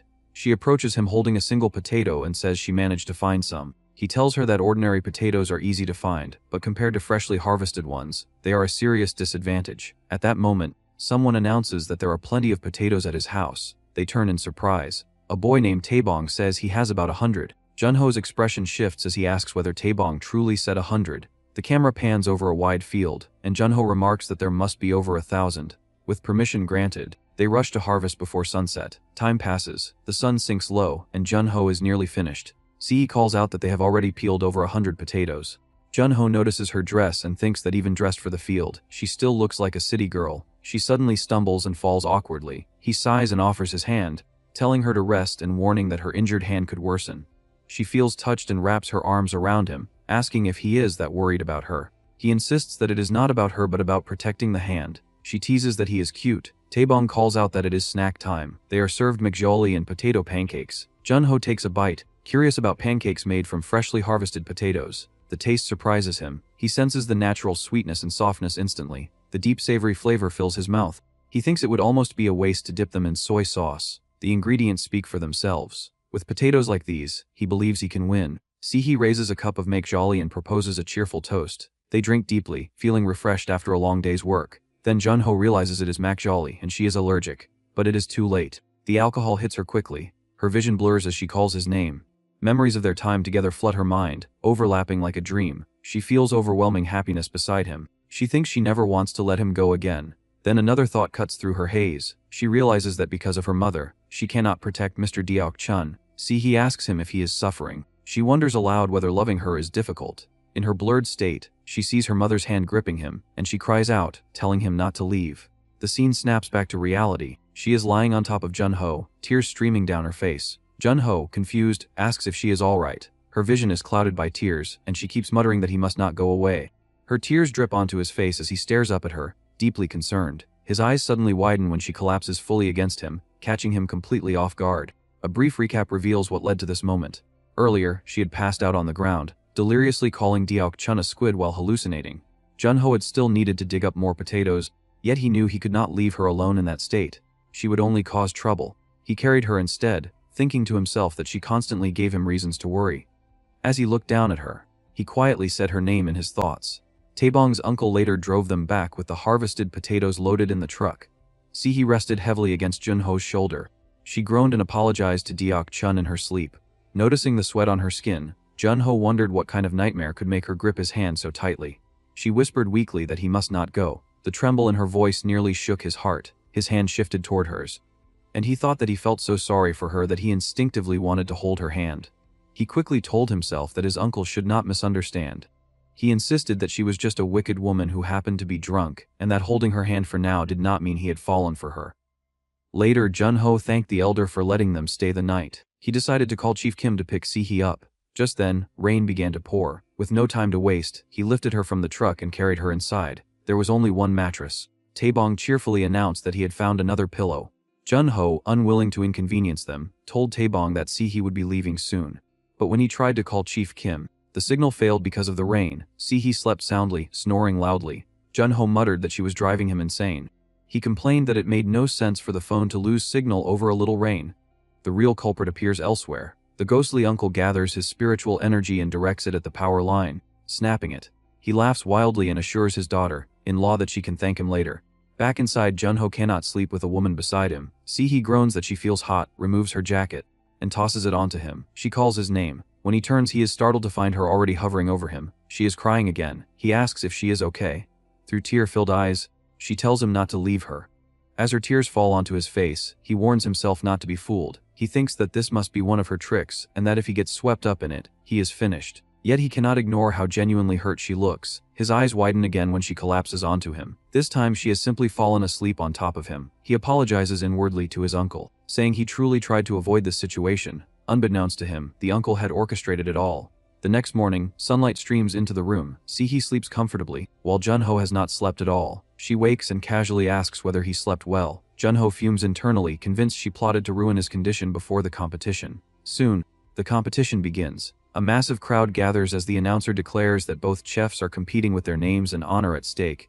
He introduces the man who staked his life on a food truck, Go Dae-ok-chun, and the executive chef of the global corporation SH Food Ella Min. The time limit is 2 hours. The audience's choice will determine their fate. The announcer asks what dish will emerge from the humble potato and declares the competition started. Junho focuses intensely. He thinks that he must win because losing means losing everything. He admits to himself that to defeat Ella, his usual simple cooking will not suffice. He begins by toasting a brioche bun in clarified butter to form a crisp oil barrier, sprinkling a pinch of salt, then caramelizing the surface with sugar until it forms a thin, glass-like crust. The filling is the key. He blends potatoes with butter and heavy cream, passing them through a sieve to create a fluffy puree base. He mixes egg yolks with salt and cream, cooking them gently until thickened into a dense semi-custard. He bowls the egg whites separately, minces them finely, and sautés them to remove moisture and enhance texture. Then comes his secret ingredient. He warms acacia honey with a small amount of butter and water, adds lemon juice and white pepper, and brushes it over the bread. He rings the bell, announcing that his potato egg mousse bread is complete. The announcer presents the dish and says that before tasting it, he will invite their special guest, Nam Sihi. She looks surprised. Together, they take a bite. The announcer remarks that it is better than expected. He describes the salty, savory bread as reminiscent of salt bread. He praises the delicate crunch of the thin caramelized coating and finds the combination of bouncy egg whites and rich potato mousse interesting. He highlights the honey sauce as elevating the dish. Sihi, however, thinks differently. She admits inwardly that it tastes good but believes it is merely decorative refinement. She stops after one bite. She looks at Junho with disappointment mixed with concern, wondering whether Dae-ok-chun is afraid. Then Ella finishes her dish, a beautifully arranged truffle potato mil fuil. She explains that she thinly sliced potatoes, brushed them with truffle butter, stacked them and baked them into a flower-like mil fuil shape. The announcer exclaims that it truly resembles a flower and praises its stunning presentation. Ella continues, stating that she balanced the richness of the potatoes with lemon butter foam for acidity, added finely diced shallot confit for sweetness, incorporated bacon chips for saltiness, and finished with truffle and basil oil for aroma. The announcer tastes it and declares that it melts smoothly, flavors unfolding while the aroma bursts through. He describes it as if the potato is dressed in luxury and says it feels heavenly. Customers are already lining up to try it. The gap feels overwhelming, as expected of Chef Ella Min. Ella looks proudly at Sihi and internally boasts that her dish is flawless, calculated down to the smallest detail. She thinks about the cloud-like yet dense texture, the balance of salt and acidity, the rich fat coating the mouth, and the fragrance of basil and truffle. She angrily tells herself that her cooking should never be compared to trash and that hers is the true, superior cuisine. The announcer asks Nam Sihi to share her review. Sihi dabs her mouth gracefully and states that unfortunately, neither dish is the real deal. Ella burns with rage. Customers begin voicing their agreement with Sihi. Some describe Dae-ok-chun's dish as mediocre, only slightly better than basic potato bread. Others complain that the potato flavor is weak and the taste predictable despite its appearance. Junho visibly struggles as he hears the criticism. Sihi approaches him with her head lowered and asks whether he wants to run away. Junho grips his knife tightly and demands to know if she is joking. He tells her to stop because he cannot endure this right now. She insists that he is already running away. Finally losing his temper, Junho turns and shouts at her to stop. To his shock, Sihi grabs him by the collar and shouts back that he is the one who must stop cooking like that. Nam Sihi fixes him with a cold, shaking glare and shouts that he needs to stop immediately. Go Dae-ok-chun stiffens, confused, and murmurs that he does not understand what she means. She studies him as if trying to peel apart the man, standing before her from the one preserved in her memories. She thinks about the Dae-ok-chun she once knew, about the warmth of his cooking, and at the same time her own refined dishes linger bitterly in her mind as a harsh comparison. Inside the food truck, Dae-ok-chun stands over the cutting board. A knife rests nearby. He stares down at the food he prepared and wonders why he even made it. He admits to himself that this is the first genuine emotion he has felt in this truck in 3 years. He questions whether it is fear of losing or simple anger. He rejects both explanations and states flatly that he is not happy. His eyes drift to a framed photo Uncle Dae-ok-chun. He asks himself who he really is, and who he is supposed to be. The scene pulls back to an overhead view of the competition grounds. The stage sits beneath the open sky, surrounded by a massive crowd. His uncle's ghost watching with a serious expression. Then he shouts. The weight of it presses him down on his head. A furious voice echoes in his head, screaming his real name, calling him Kim Jun-ho. His uncle slams forward against the counter and roars that he should just quit already, calling him a bastard. His eyes widen. Jun-hee breathes out the word, "Uncle," in disbelief. Yet when he looks up, no one is there. An announcement booms that 40 minutes remain and demands to know whether Go Deok-chun is forfeiting. Suddenly he moves. The truck speeds down a narrow road, a black SUV following close behind. Inside the car, the chairwoman leans against the window in tense silence, watching the distance swallow the remaining time. Back at the venue, the host announces that Chairwoman Yoon-hee, Young of Sach, has arrived in person and calls for applause. She steps forward like royalty under a wide black umbrella, dressed in black with pearls and a white coat draped over her shoulders. Chief Kim stands behind her, rigid and alert. Sehee sits near the front, appearing small against the towering stage and restless crowd. The chairwoman coolly asks what happened to that man. Chef Min presents her plated dish and reports that he ran away, that he struggled in his own way, but ultimately accepted reality and understood who he was facing. The chairwoman narrows her eyes and says that she understands, adding that this is all he amounted to. She tells Chef Min that she did well and assures her that proper compensation will be arranged. But just then, his truck comes flying overhead. Then taking position nearby, Seehee's breath falters. She stammers about the truck. Suddenly flames erupt along the side of the food truck. Equipment crashes to the ground as fire spreads, heat shimmering through thick smoke. Jun-ho apologizes and declares that Go Deok-chun's truck will resume shortly. Nearby, the chairwoman stiffens and remarks that this development is unpleasant. Deok-chun tightens his glove, his expression sharpening. He recalls when Sehee shouted that he must stop. Her reaction shakes him. He realizes this is not who he used to be. He admits that he became obsessed with winning and forgot his uncle's teachings. Memories return preparing food while sharing customers' anticipation, feeling nervous as they take their first bite, watching their faces brighten with laughter and relief.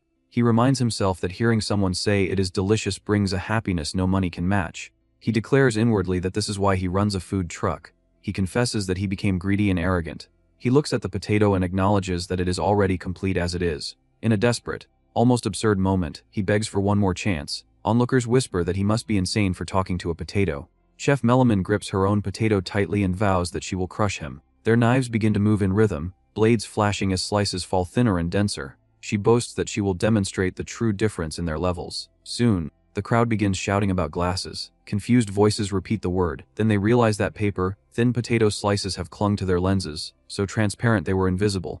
Excitement surges as people wonder how the competition will shift and what Deok-chun plans to do. He examines his result and mutters that it is a failure. Voices nearby declare that he is finished. With 20 minutes left and defeat looming, he suddenly drops whole potatoes into a cauldron of oil. Gasps ripple through the crowd. People question whether he is merely making French fries. Melamine scoffs that all that effort for fries is ridiculous. The bell rings. Both dishes are ready again. It is announced that the choice is between softer potatoes and crunchier potatoes, and that the decision will determine everything. A sharp crunch breaks the air, then another. The sound echoes loudly enough to make people flinch. Sehee leans toward Taebong with an awkward smile and asks how Uncle's food tastes. Taebong replies with wide eyes that it tastes exactly like potato flavor, holding up a fry in disbelief at its simplicity.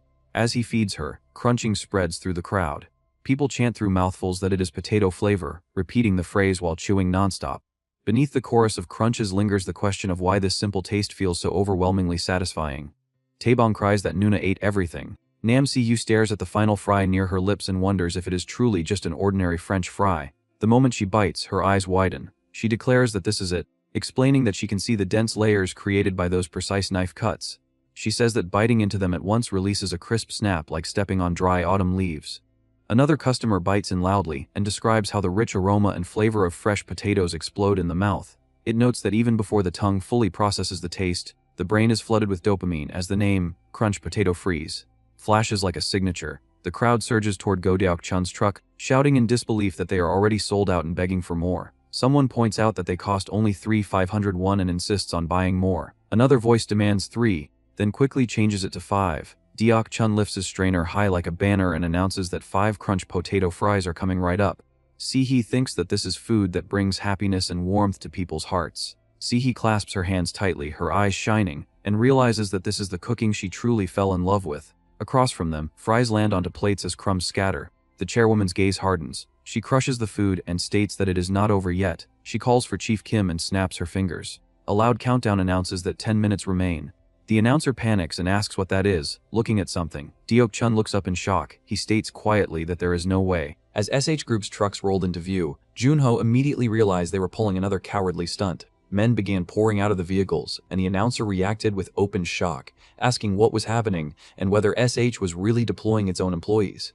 He starts to point out that even as the host, this clearly crossed a line, but before he can finish, Secretary Kim quietly presses a thick bundle of cash into his hands. Rowe folds it once and shamelessly changes his tune, praising SH Group's corporate values and saying that even their employees were being treated like honored guests. Secretary Kim then walks away and coldly orders her men to silence anyone who objects to what is happening. With only 10 minutes left, the line in front of Chef Ella Min's food truck reverses once again, making the result impossible to predict. Meanwhile, the real customers begin voicing their frustration. They complain that this was supposed to be a fair showdown and question whether any of this could honestly be called just. They condemn it as nothing more than the tyranny of a giant corporation. Some pity Diak Chun and say that SH is only about to win by relying on dirty tricks. Others ask whether the company feels no shame. Chef Min hears those remarks while also enduring mockery caused by SH Group's underhanded tactics, and her anger erupts. She tears off her toque and storms toward the chairwoman, furiously shouting her name. Secretary Kim quickly steps in to block her path and tells her to calm down, but Chef Min angrily demands that the employees be removed at once. She declares that her cooking can crush trash like that whenever she wants. The chairwoman calmly raises a cigarette to her lips, and one of her employees lights it for her. As she exhales, she coldly repeats the phrase, trash, and asks exactly whose cooking Chef Min is insulting. Chef Min stiffens. The customers clearly are not enjoying her food. One woman tells her son that he should at least take one more bite since the meal was so expensive, but the boy refuses and says that it tastes bad. Others comment that the flavor is refined and luxurious, yet somehow there is no fun in eating it. They grumble that it costs 15,000 won, yet they can barely manage a few bites. Chef Min then notices one customer buying a cola to drink with her dish. Furious, she snatches the bottle away and screams at him, demanding to know whether he is out of his mind for pairing cola with her perfect food. The customer angrily shouts back that he paid for it and asks what business it is of hers. In a burst of rage, she crushes the bottle in her hand while inwardly seething that people like them are not worthy of eating her dish. She thinks that it is food they will never truly understand in their entire lives and that they should adapt themselves to her cooking instead. At the same time, Junho watches the clock and sees that only 5 minutes remain. At this rate, he believes he is going to lose. His hope begins to collapse, but at that moment, Sihi suddenly grabs a microphone and tests the sound. She then cheerfully greets the crowd and points toward her stall, announcing that SH's new beer will now be offered for free tasting. The crowd erupts in excitement. Junho is stunned by her boldness, but the reaction is instant. People rush toward his food truck with beer in hand, excitedly saying that fries pair perfectly with it. Sihi personally hands out free beers to the customers, and the free drinks drive them to buy even more fries from Junho. Encouraged by her unexpected support, Junho throws himself into the work. He starts seasoning the fries with flashy skill and keeps pace with the overwhelming flood of orders. As the final seconds approach, the announcer begins the countdown to the end of the showdown. The crowd roars with excitement and starts cheering loudly for Deok Chun's food truck. Sehi joins the cheering with bright enthusiasm, while her mother watches with obvious displeasure. On the other side, Chef Min focuses intensely on her own cooking, determined to defeat Junho. Then, just like that, the showdown ends. The announcer comments that it was a fierce food truck battle between two chefs, both using Gangwon Province potatoes as the centerpiece of their dishes. He prepares to reveal the winner, but before the announcement comes, the scene shifts to later in the evening. The sun is already setting, and Chef Ella Min remains alone in her food truck, staring silently at her food.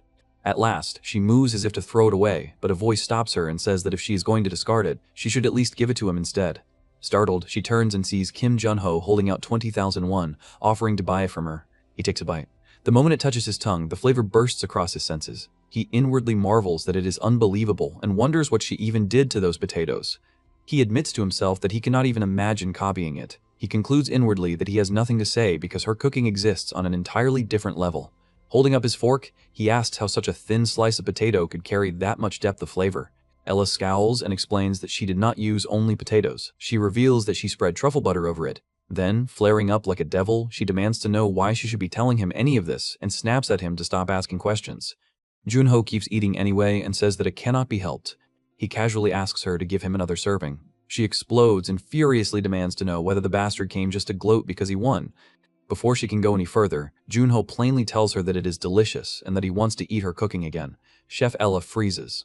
A blush rises to her face, and inwardly she wonders whether the shock of defeat is what caused this strange feeling. She reflects that she has never felt anything like it before. Deep inside, she suddenly wants to create something even more delicious just for him. Recovering herself, she points at him and orders him not to move. She declares that she will make something his cheap palate could never hope to imitate. A faint smile appears on her face as she begins cooking again. At that moment, Nam Seihi arrives and praises him for his hard work.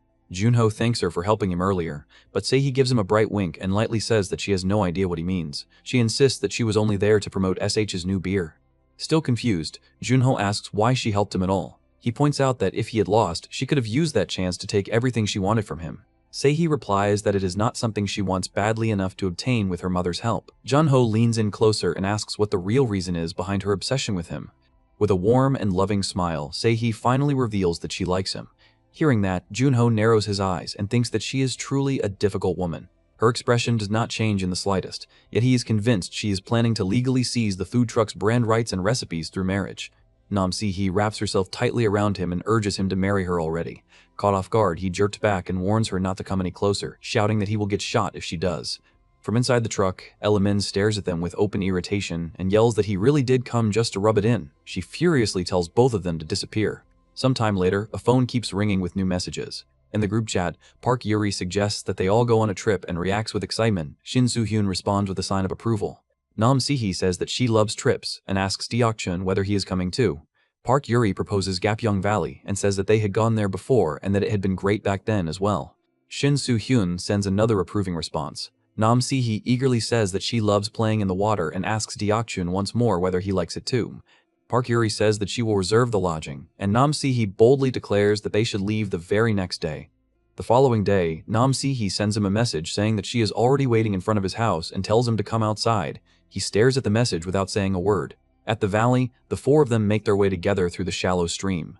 Nam Seihi says that she loves the sound of the water and that the place truly feels like a real valley. She calls for Deok-chun to hurry and warns everyone to watch their steps so they do not slip.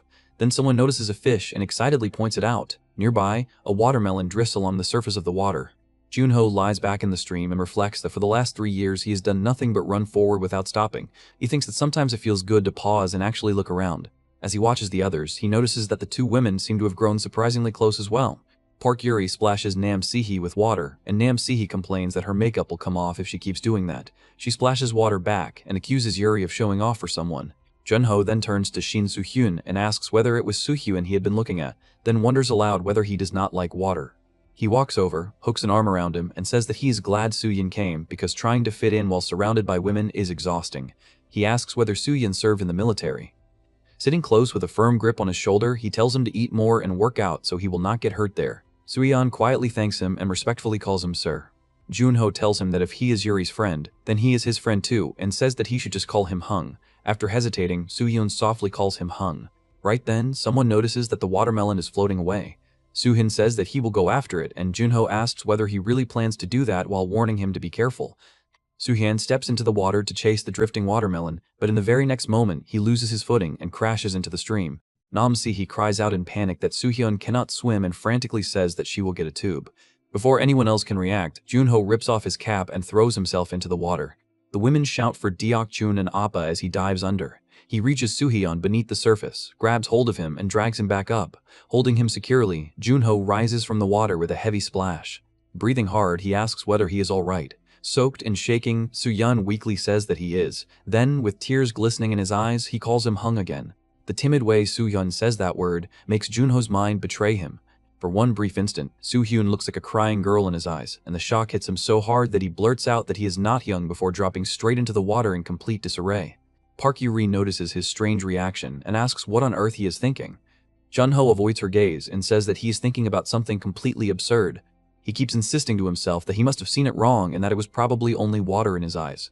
Even so, still shaken, he awkwardly asks Yuri what she would do if he told her that he were actually a girl. Yuri stares at him in confusion, but her imagination instantly runs wild. In her head, a female Junho leans in close and sweetly suggests making double chewy cookies together. The fantasy sends her spiraling as she thinks that she would love it, hate it, and rather die than hate it, all at the same time. Before the atmosphere can become even more bizarre, Seihi and Yuri announce that they are going to a nearby mart before the sun sets. As they leave, they say that Soo-hyun should stay behind and help Appa cook. Along with Soo-hyun, Junho tries to focus on chopping ingredients, but his thoughts are in complete chaos. Clearing his throat awkwardly, he says that he is no longer sure whether calling Soo-hyun a guy was the mistake. Then he immediately corrects himself and says that calling him the opposite might be an even bigger mistake. In the end, he gives up entirely and says that they should just cook. He adds that he will cut the onions himself since they would only make Soo-hyun's eyes sting. That fragile calm lasts only for a moment. Soo-hyun keeps drifting too close, and Junho feels himself losing control. He thinks that this is driving him insane and admits to himself that he has no idea what is going on in her head. He cannot stop wondering who Soo-hyun really is. Then Soo-hyun leans close enough to brush a whisper against his ear and quietly asks whether he is curious. Junho freezes, and Soo-hyun tells him to find out on his own. With that, she lightly guides his hand to her cheek, pushing him even closer to the edge. Then Soo-hyun softly calls him Appa. Startled out of his mind, Junho panics, jumps back, and tumbles straight into the river. A loud splash follows, and Soo-hyun resurfaces only to casually say that it was just a joke. A little later, Se-hee and Yuri return and cheerfully announce that they are back. They find Junho soaked through and staring blankly at his own hand in disbelief. Yuri teasingly asks whether he had been playing in the water all by himself, while Se-hee completely melts and gushes over how adorable Mr. Deok-chun is. Their attention quickly shifts when a rich smell begins to spread through the valley. Junho lifts the lid and reveals the food, saying that nobody comes to a valley without eating spicy braised chicken. He introduces the dish as water dropwort braised chicken. Se-hee says that she has never eaten it before and wonders whether it is something like coco vin. Junho tells her to stop guessing and taste it first. The instant she takes a bite, it feels as if the entire valley has been poured into the dish. The warmth of the sunlight, the coolness of the breeze, and the fresh scent of water dropwort seem to melt into the food itself. The lightly blanched greens add a crisp bite to the broth, and their slight bitterness awakens her appetite even more. Then the chicken follows, chewy and generous, coated in a sweet and spicy seasoning so addictive that it feels impossible to dislike. The others begin eating as well. Junho explains that because he marinated the chicken ahead of time, even the breast meat stays tender and full of flavor. He happily eats the potatoes that soaked up the broth and says that those alone are good enough to finish with an entire bowl of rice. Yuri is amazed that the broth does not feel heavy at all and instead tastes clean and refreshing. She wonders whether that distinct finish comes from Cheongyang chili or garlic. Junho reveals that his little trick is a pinch of ginger powder, which keeps the broth tasting fresh and neat. By the time the meal is over, everyone is completely satisfied. They praise it as an excellent meal. Yuri says that she is totally full and also delighted by the beautiful scenery, the food, and Mr. Deok-chan himself. For a while, they sit quietly with their feet in the cold water and enjoy the calm. Then Junho offers everyone watermelon as well. After that simple dessert, he says that they should clean up before sunset and return to the lodge. Night settles over the lodge, but the peace does not survive for long. Se-hee suddenly notices that Yuri is wearing Junho's shirt and immediately demands to know what is going on with their matching clothes. Junho calmly explains that he only lent it to her, but Se-hee instantly explodes and demands that Yuri take it off because they look like a couple. Yuri shrieks that this uni has completely lost her mind. Junho tries to stop the argument before it grows worse by saying that he will pour Se-hee a drink too if she calms down. He tells everyone to stop already and just drink. The glasses are filled, and the group raises them in a lively toast. Once the alcohol starts flowing, Yuri spots the karaoke machine and excitedly says that they absolutely have to sing. She snatches the microphone first and throws herself into a playful but openly provocative song. Through the lyrics, she declares that Se-hee will never win Appa over by acting like that, and boasts that she will steal him away with her own youthful and charming appeal. She even compares Se-hee to Dubai chocolate with a bittersweet pistachio taste, turning the whole performance into a smiling attack. Watching all of this, Junho thinks with satisfaction that he knew this would work as a distraction. Then his mind drifts somewhere completely different, and he suddenly begins wondering in all seriousness whether Dubai chocolate might actually sell well too, and why he had never considered it before. Meanwhile, the tension between the women grows even harsher. Yuri boldly claims that she understands Appa's taste far better than Se-hee ever could. Se-hee shoots back a glare, looking exactly like an older rival sizing up a brat who is trying too hard to seem fresh. Then Se-hee strides straight over to Junho and demands that he sing a duet with her. Junho immediately says that he genuinely hates singing. Even so, the moment the microphone ends up in his hand, he starts singing without much resistance. His voice turns out to be far better than anyone expected, and he smoothly carries the duet, even through a line about only being able to laugh and asking whether the other person still sees him as a child. Se-hee beams with satisfaction and teasingly asks Yuri what she thinks of that, calling it a couple song with Mr. Deok-chun and asking whether she feels jealous. Yuri immediately swells with irritation. She protests that the next verse belongs to her and complains that the key sits too low. Then she barges right back in, shouting that everything from 1 to 10 is nonsense and demanding that Mr.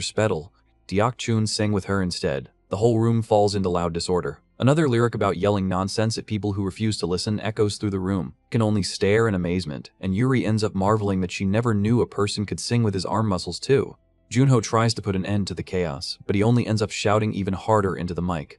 When the song finally comes to an end, he repeats that he truly hates singing. The others instantly point out that for someone who says that, he looked like the person in the world who wanted to sing more than anyone. As the drinks keep coming, Junho tells everyone to slow down. The girls make fun of him for sounding like an old man and immediately suggest another game instead. They settle on the paper passing game, where the team that transfers the fewest slips using their mouths has to drink. Junho takes one look at the setup and realizes the trap at once. He points out that if all three of them are on one side while he is alone on the other, then he is guaranteed to lose and end up drinking. Nobody pays attention. Yuri goes first with him. The paper sits between their lips, and the space between their faces disappears. The instant their mouths brush through the paper, Yuri's mind goes completely blank. She feels Appa's lips so clearly that she crumbles into a blushing panic, wondering what she is even supposed to do now. Before she can recover, time is called, and her side fails to score anything at all. Next, Seihi proudly declares that now it is her turn with Mr. Deokchun and says that she is fully ready. She leans in with obvious confidence, but Junho destroys the mood almost immediately by handling the pass too roughly and too directly. Seihi pulls back and scolds him, saying that this is not how the game is supposed to be played. Then it becomes Soo-hyun's turn. The moment the round begins, a strange series of popping sounds starts bursting out one after another. Everyone looks around in confusion and asks what that noise is supposed to be. Yuri stares in disbelief and says that it is absurdly fast. Junho and Soo-hyun pass the paper back and forth at ridiculous speed, the number quickly climbing past 20 in no time at all. When Junho reaches for another slip of paper, Soo-hyun quietly points out that they have run out. Junho tries to stop it there, but before he can finish, the paper barrier is gone and the distance vanishes. Their lips meet directly. The moment the paper disappears, Soo-hyun's lips press against Junho's. Junho freezes in complete shock and inwardly begs for it to stop, but the moment lasts less than a heartbeat before chaos explodes. The girls immediately lunge at him. One furiously curses him like a beast and tells him to die, while Yuri flails at him too and cries that Appa is trash. Even while fuming, she blurts out that she still likes him and that she will never forgive him. Junho grabs his head and desperately insists that he had only been standing there. Inside, he keeps repeating that it was an accident. He tries to calm the room by saying that people can make mistakes, but Soo-hyun lightly touches those freshly kissed lips and quietly wonders whether it really was only a mistake. The drinking game continues anyway. Seihi throws out a ridiculous example about once eating pasta floating in zero gravity at a space station, only to be corrected that she is supposed to say something that actually applies to her. Yuri smugly shows off and says that this is how someone folds a guy. Junho, fed up with all of it, says that if they are going to play dirty like that, then he will not fold either. He jokes that he will just be a girl instead and tells them to call him Unni. Seihi laughs and says that Mr. Deokchun forcing that role is strangely cute. Junho, now completely done with everyone, says that they should all just die together and fold anyone who has kissed him. Seihi instantly volunteers herself with bright excitement. Junho dryly points out that this is exactly why it is better not to fold. Yuri shrivels into misery as the only one who never got that far. Someone warns everyone to stay sharp unless they want to drink the awful penalty shot, and they point out that, for the record, only Mr. Deokchun and Soo-hyun are still left, so now it is Soo-hyun's turn. Soo-hyun quietly says that among the people there is someone she likes. That brief confession strikes Junho harder than he expected. The moment he hears it, his thoughts start spiraling. Seihi is the cable heiress who already has everything. Yuri is the comfortable one who feels like a younger sibling. Soo-hyun is the unreadable mystery whose thoughts never show on the surface. His head starts asking the ridiculous question of which one he would choose, but he immediately recoils from that idea and scolds himself. He tells himself that there is no reason to choose anyone at all, because he does not need to fold, and he is not interested in any of the three. Then, instead of staying still, Soo-hyun suddenly picks up the penalty bowl and drinks from it. Everyone is startled and asks why. Soo-hyun wipes her mouth and lightly says that it was a mistake and that there had been confusion.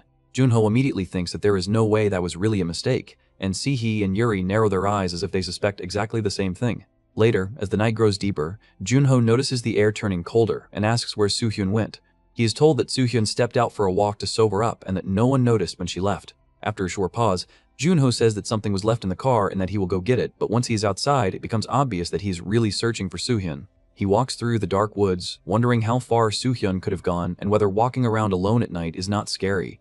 Even his uncle's ghost mocks him, calling him a big-bodied coward. Then Soo-hyun's voice calls out and addresses him as Appa. Junho answers with relief and says that he has been looking for a while, then asks why Soo-hyun is out there alone. Soo-hyun sounds surprised and asks whether he had really been searching for her. Then she suddenly appears in front of them like a ghost with a flashlight, causing both Junho and his ghost uncle to scream in terror. Seeing that reaction, Soo-hyun pauses for a second, then bursts into laughter. Watching that laugh and that sudden panic, Junho unexpectedly thinks that Soo-hyun seems pretty normal after all. Between that unpredictable personality and all the strange incidents that have piled up so far, he realizes that he had been avoiding Soo-hyun without even noticing it. He starts to wonder whether Soo-hyun might simply be a woman in her 20s who is awkwardly trying to get close to him. With that thought, he decides that maybe he should be the one to step forward first, the same way he would with a close younger sibling. He pats Soo-hyun on the head and says that it is cold and that they should head back inside, this time calling the name Shin Soo-hyun directly. Soo-hyun grabs his arm. Jun-ho notices the trembling and asks whether she feels that cold. Soo-hyun quietly replies that she is not shaking because of the cold. When they return together, linked closely enough to look intimate, Se-hee instantly cries out in protest and demands to know why they are coming back like that.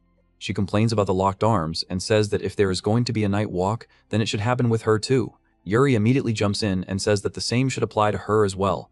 The two rush him at once. The scene collapses into another mess, and before anyone can stop it, Jun-ho gets knocked straight into the water with a huge splash. He rises back up shirtless and dripping wet. Se-hee and Yuri stare at him in stunned silence, then whisper in open admiration that he is unbelievably hot. Jun-ho glares at them and snaps that all of them should just go to sleep already.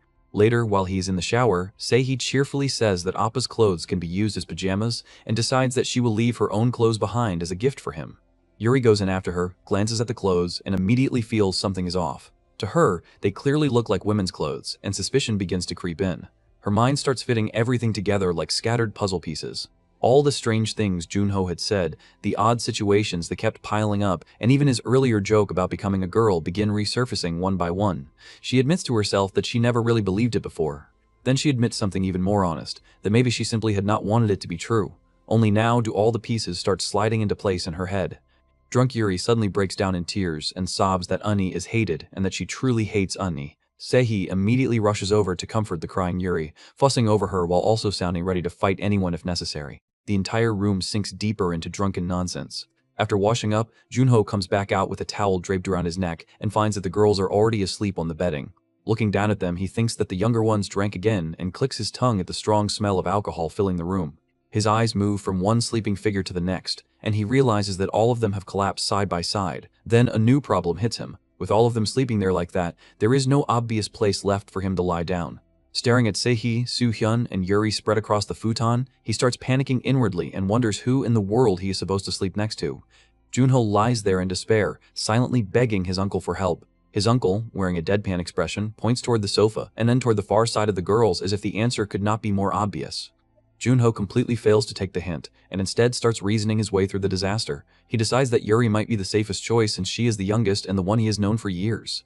But the moment he inches near her, Yuri sleepily murmurs that she wants Appa and does not want sister, and that alone is enough for him to reject that spot immediately. He then turns his attention towards Se-hee, but that option feels no safer. Se-hee is asleep with flushed cheeks, hugging her pillow, and just imagining himself lying down beside her already makes him uneasy. The very next second, she reaches out of her sleep and murmurs for Mr. Deok-chun.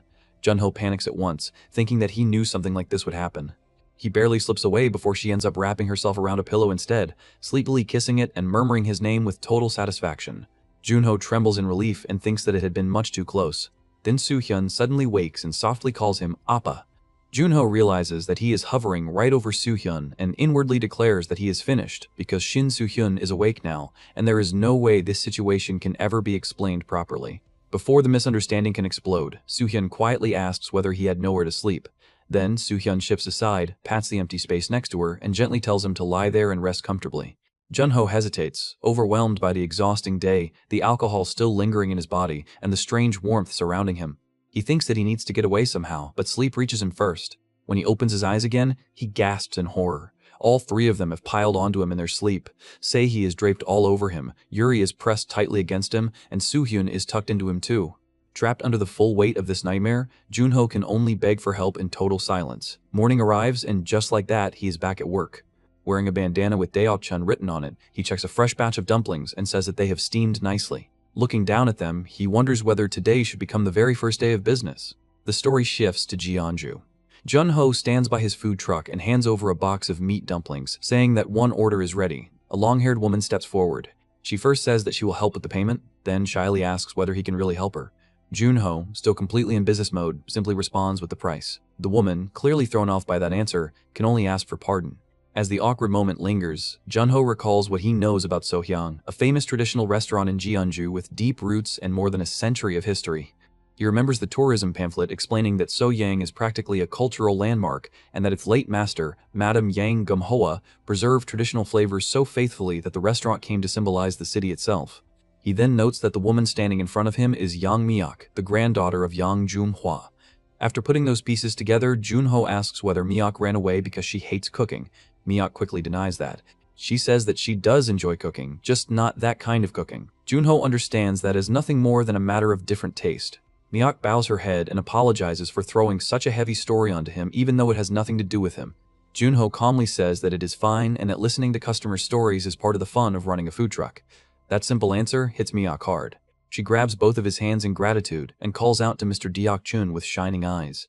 Then the atmosphere is ripped apart. Her grandmother arrives with overwhelming authority and demands to know what Miyako is doing there. Miyako recoils and calls for her grandmother in alarm. The old woman coldly orders her to stop this nonsense and return to the kitchen. She reminds Miyako that she is the successor who must inherit Sohyang in place of her late mother. Miyako refuses. Her grandmother is stunned and demands to know what she just said. Miyako, trembling but still resolute, says that there are dishes she wants to cook too. The grandmother explodes in anger, condemning such foolishness again and demanding to know whether Miyako has any idea how important the cuisine they inherited truly is. Then Miyako says something even more outrageous. Clinging tightly to Junho, she declares that she is going to marry Mr. Deok-chun and run a business with him. Everyone is left shocked. Her grandmother nearly collapses from the blow and the surrounding staff rush to catch her. Junho can only stare in disbelief while Miyako clings to him, already looking worn out by the chaos. Inside, he bitterly notes that just when things had finally started feeling peaceful, trouble has come charging back again. The grandmother quickly recovers and steps directly up to Junho.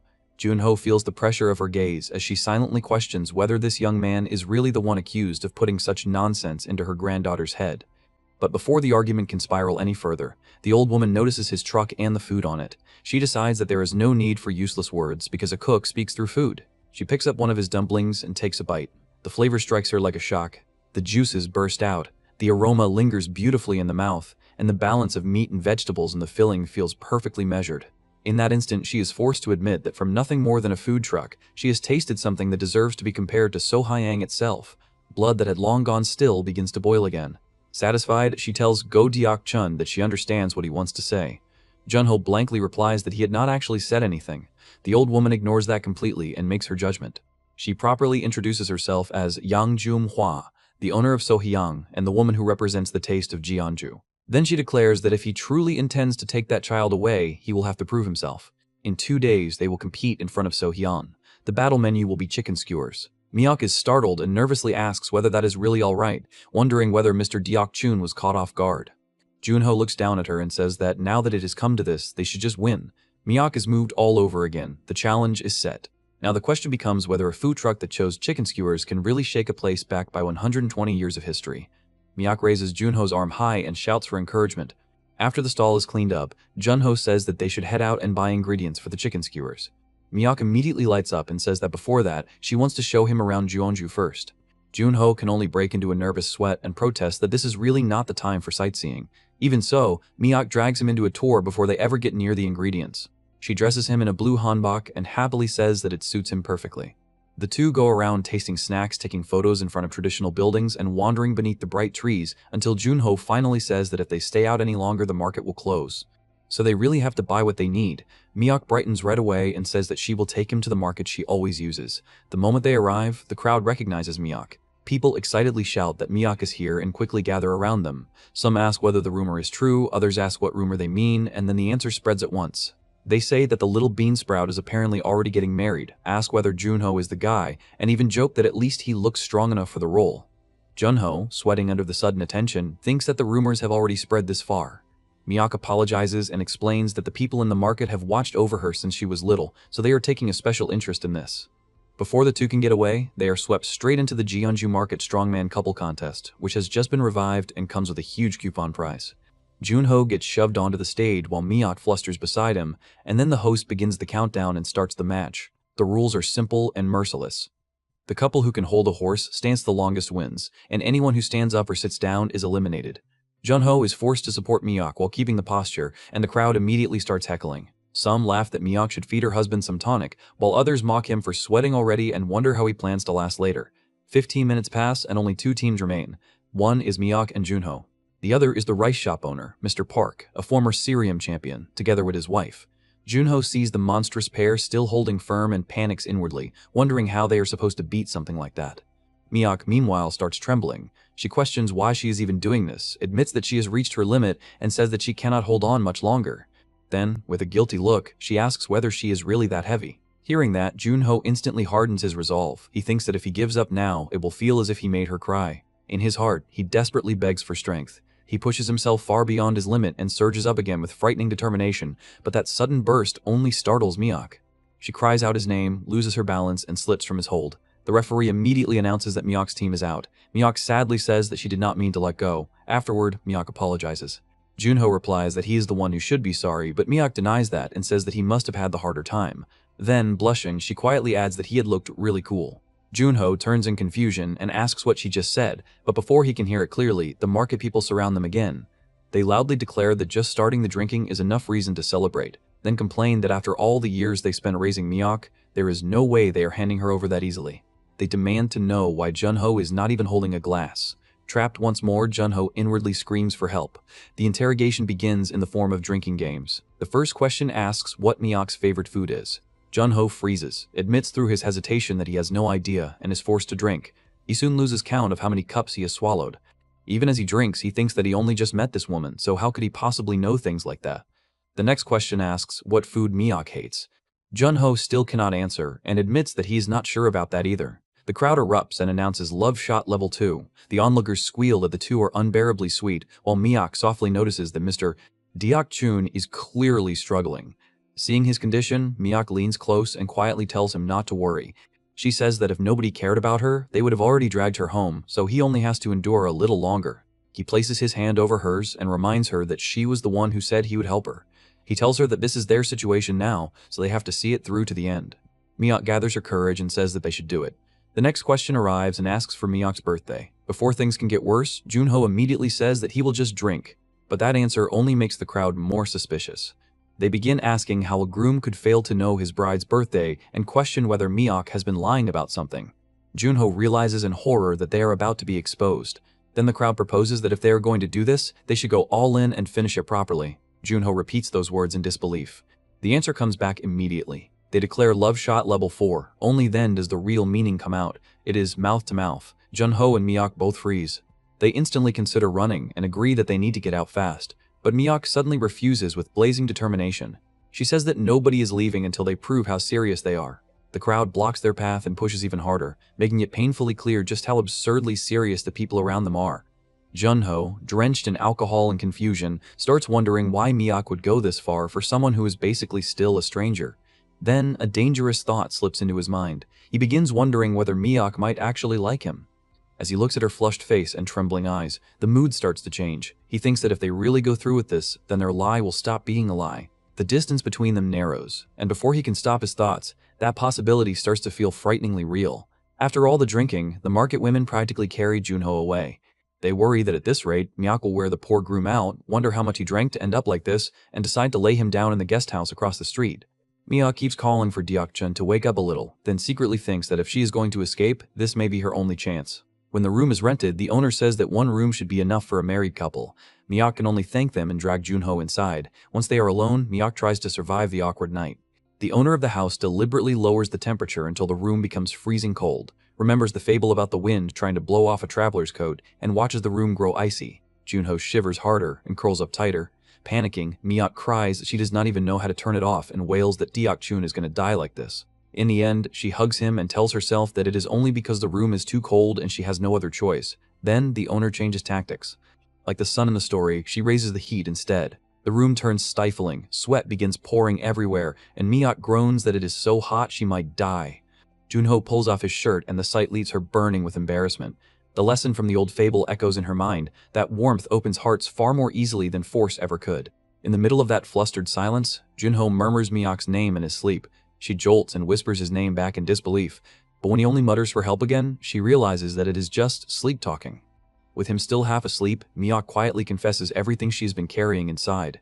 She says that she had felt completely lost and thanks him for helping her. She says that it is not because she hates her grandmother, because she knows how important the family business is. It is simply that she does not want to live like a cog in a machine. She says that she wants to be happy cooking the food she loves, just like Deok-chun does. She admits that she still has to earn her grandmother's approval, that this is probably her last chance, and that she is scared.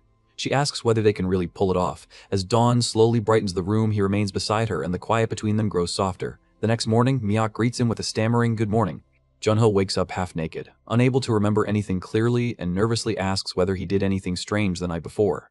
Miyake repeats the question to herself, then shyly says that she liked it. That answer hits him so hard that he nearly topples over. She clarifies inwardly that she meant the honest conversation because it made her feel that they had become closer. Then Junho's stomach revolts. He groans that his insides are a disaster and begs for hangover food first. Miyake immediately says that for a hangover there is only one answer. She sets down steaming bean sprout soup with a softly poached egg, and Junho attacks it before even touching water. The clear broth washes away the thirst and heaviness in his stomach. The crisp bean sprouts and rice feel perfect, and he empties the bowl before finishing it all off with a sweet cup of mixed coffee. Then Miyake casually brings out tetsukoboki, fried snacks, and even fried lettuce. Junho stares in disbelief and asks whether she really likes this kind of food, and Miyake happily says that she loves tteokbokki, mall sugar bread, cheese-sprinkled chicken, tanghulu, macarons, cream-filled donuts, frozen yogurt, and more. Hearing that, Junho can only think that with tastes like those, it makes perfect sense that she ran away from home. While they eat, Miyake carefully brings up what he said before and reminds him that if they win, they would get married. He asks whether that was not just something she said to escape the situation, because suddenly getting married like that would be strange. Junho tries to answer, but she says that before marriage, they should date first. The instant those words leave her mouth, he freezes in shock. Before either of them can recover, a parade passes outside. Miyake remarks that there seems to be some kind of event today, while Junho instantly gets a terrible feeling and thinks that this all feels far too familiar. He starts shouting for the back door and begging his auntie to tell him where it is, but it is already too late. A woman in a full flashy outfit appears, and Junho recoils at once, shouting for her not to come any closer. Miyake stares and realizes that it is Nam Seihi from SH Group. Seihi cheerfully announces her arrival, and Miyake instantly gushes over her, saying that this is her first time seeing her in person and that she is unbelievably pretty. She even says that Seihi is so charming that even women would fall for her. Still trying to process the situation, Miyake says that this is a crazy coincidence and asks whether Seihi is friends with Mr. Deok-chun. Seihi immediately says that is wrong. Then she wraps herself around Junho and declares that they are engaged to be married. Miyake goes completely still. She stares at them in shock, asks whether that is really true, and begins faltering as she tries to understand what that makes her now. She can only look back at him in disbelief and ask what exactly he had been doing with her then. Miyake remains frozen, hurt, and utterly thrown into confusion. Mio catches Seihi's hands and apologizes over and over, saying she had no idea the two of them were in that kind of relationship. 10 minutes later, Junho's cat lounges peacefully while Miyake finishes explaining everything that happened. She admits that her heart started racing because Junho held her hand and hugged her. Seihi gently pats Miyoke's head and tells her that she simply misunderstood Mr. Deok-chun's kindness. Then she turns her gaze toward Junho and says, there is never a boring moment whenever he is involved. Junho snaps back in irritation, saying, Seihi is the one who caused all of this in the first place. Before the argument can grow, Miyake timidly asks Seihi if she can borrow Mr. Deok-chun for just one more day. Junho freezes, completely baffled. He wonders why Miyake is asking Seihi instead of him. Seihi, meanwhile, looks genuinely surprised, thinking she has never met anyone quite like Miyake. Then she firmly agrees to the request, making Junho realize that neither of them intends to listen to his opinion. Acting as if she owns his truck, Seihi tells Miyake to climb in. Junho can only wonder how he ended up tangled with that woman again. Seihi links arms with Miyake and tells everyone to raise their hands. Together, they cheer in unison, ready to face the upcoming competition. Meanwhile, at So-Yang, the kitchen is already filled with tension. Workers prepare chicken skewers and chop vegetables at high speed. The grandmother inspects their work carefully, then orders them to redo it and reduce the plum extract by 5 grams. The staff immediately obeys. As she walks past them, she says they cannot allow even the smallest mistake in today's match, because her pride as young Manhua is at stake. She reminds them to never forget what So-Yang's taste represents. It is the taste of Jeonju. The next day, Seihi and Mio greet Junho while wearing Go Deok-chun food truck uniforms. Junho says he is ready, but when they look up, they notice the sign now reads Yang Mioke's food truck. Junho explains that he thought the name might give them a little extra strength. Just for today, he says, this truck belongs to Yang Mioke.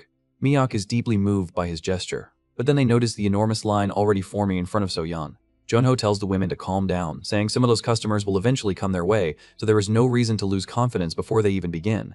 He and Seihi look at Miyake, telling her that it is time to start. Miyake shyly announces that Yang Mioke's food truck is open, but both of them slap her on the back and tell her to say it louder. She yells with all her strength, and so the competition begins. People swarm their truck while Seihi calls out to them. Junho prepares the skewers while Miyake delivers the food and handles the bills. Sometime later, Junho notices Seihi holding chicken skewers from So-Yang. He asks how she managed to get them when the line is that long. She casually reveals that she bought them from a customer for 10 million won. Junho is forced to remember that money really can buy almost anything. He takes one of So-Yang's salt-grilled chicken skewers and studies it closely. At first glance, it looks like a simple skewer without anything special. But the moment he and Sihi take a bite, both of them are shocked by the flavor. Miok realizes that So-Yang did not choose chicken skewers out of kindness, nor because they thought the match would be easy. They chose them because these skewers are the very foundation of So-Yang. The secret behind So-Yang's success is Chongwobong, a special breed of chicken raised only in their courtyard. Its body is large, its muscles are dense, and its flavor is deep and balanced. Junho wonders if that kind of native chicken should not be tough and dry, but Miok explains that this is exactly where So-Yang's technique matters. When the meat is brined with traditional liquor and white jade salt passed down through generations, it becomes silky, chewy, juicy, and tender all at once. Junho notices a subtle aroma and distinct flavor lingering in the meat. He wonders if they used another seasoning. Mio confirms that they lightly brush it with So-Yang's special soy sauce and grill it with absolute devotion to create that taste. Junho stares at the skewer, wondering if this is what a true master's touch feels like. A single skewer contains the entire essence of So-Yang. Realizing that this match will not be easy, his determination burns even stronger. Later, Sihi holds up the teriyaki chicken skewers that Miyake and Junho worked all night to make. She examines the texture and thinks that, compared to So-Yang's skewers, theirs look far too ordinary. But when she takes a bite, her expression brightens with satisfaction. She wonders if the flavor resembles seasoned ribs. As she savors it, she realizes that one side of the pre-grilled skewer has been coated with a teriyaki sauce made from soy sauce, mirin, and grain syrup, building a glossy and rich base. After the skewer is fully cooked, the other side is covered with rib marinade. On top of that, a fresh mayo sauce mixed with prickly ash powder, lemon juice, and sugar adds a numbing sensation and bright acidity that cleans up the aftertaste. It is a completely new flavor, one that harmoniously reinterprets two different sauces. Sihi thinks that with this, they may actually have a chance. But everyone is blinded by So-Yang's reputation and refuses to even look in their direction. Sihi thinks she does not want to see Mr. Deok-chun hurt again. If only she can make people try the food, everything could change. Then she realizes they need publicity. Sometime later, Junho stares in disbelief as a massive crowd suddenly rushes toward the food truck. He had planned to go out and promote the skewers himself if necessary, so he is relieved the customers are gathering on their own. But then he hears people murmuring that this must be the place they saw on social media. Others say that if Nam Sihi promoted it herself, it must be good. Junho is stunned. Nearby, Sihi is taking selfies with fans. He storms up to her and shoves his phone in front of her face. She had posted that anyone who buys a chicken skewer from Yang Miok's food truck can take a selfie with Nam Sihi. Sihi casually admits that she did it, but Junho loses his temper and smashes his phone onto the ground. Sihi freezes in shock as he shouts, asking what she thinks she is doing.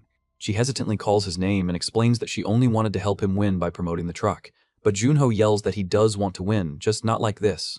He declares that they are going to win with the food they worked hard to make, not by relying on the fame of a socialite like her. Sihi lowers her eyes and apologizes quietly.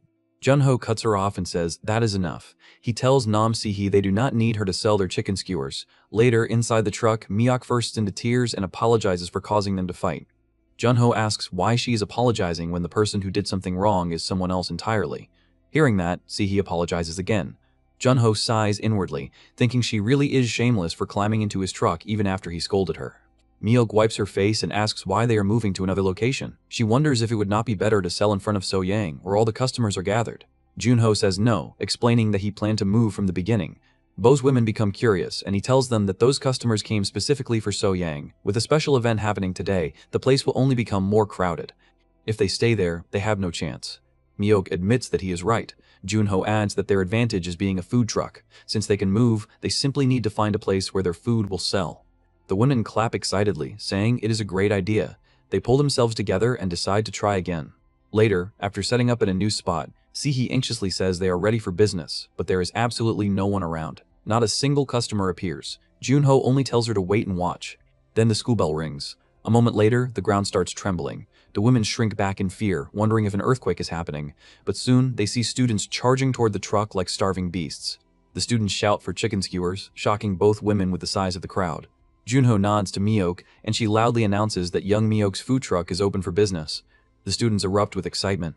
As Miyoki notices Junho frying the skewers, she asks if he is changing the menu. He confirms it, explaining that to capture students' taste buds, they need a stronger and more direct flavor. Then he tells Miyake that he is trusting her to make the sauce however she wants. Miyake's heart pounds. This is the moment she has been waiting for, the chance to show her own cooking. She strikes a confident pose and tells him to leap it to her. They begin working together. Junho fries the chicken skewers while Miyake prepares the sauce she has imagined. At last, they combine everything into crispy fried chicken skewers coated in a rich, appetizing sauce. The students fall in love with the sight of the food instantly. Miyake hands the skewers over warmly and tells them to enjoy. Sihi also joins in, helping deliver orders to the waiting customers. Junho gives Miyake a thumbs up, and she returns the gesture with a smile. After several hours, they finally close the food truck. Junho congratulates everyone for their hard work, and they return to Soyang to settle the results. But once they arrive, Sihi cries out that they lost. Miyake tries to console her, while Junho asks why she, of all people, is crying about it. Still, he admits that they lost so decisively that he cannot even feel bitter. He apologizes to Miyake for not being able to help more. Miyake warmly tells him not to say that. She says she learned a lot and had a wonderful time, then thanks Mr. Deok-chun. Objectively, So-Yang's chicken skewers were so good that they felt like an unreachable wall. Miyake knows her grandmother hates losing. No, more than that, her grandmother is the face of So-Yang, someone who must never lose. Miyake thinks she is nothing more than her grandmother's spare part.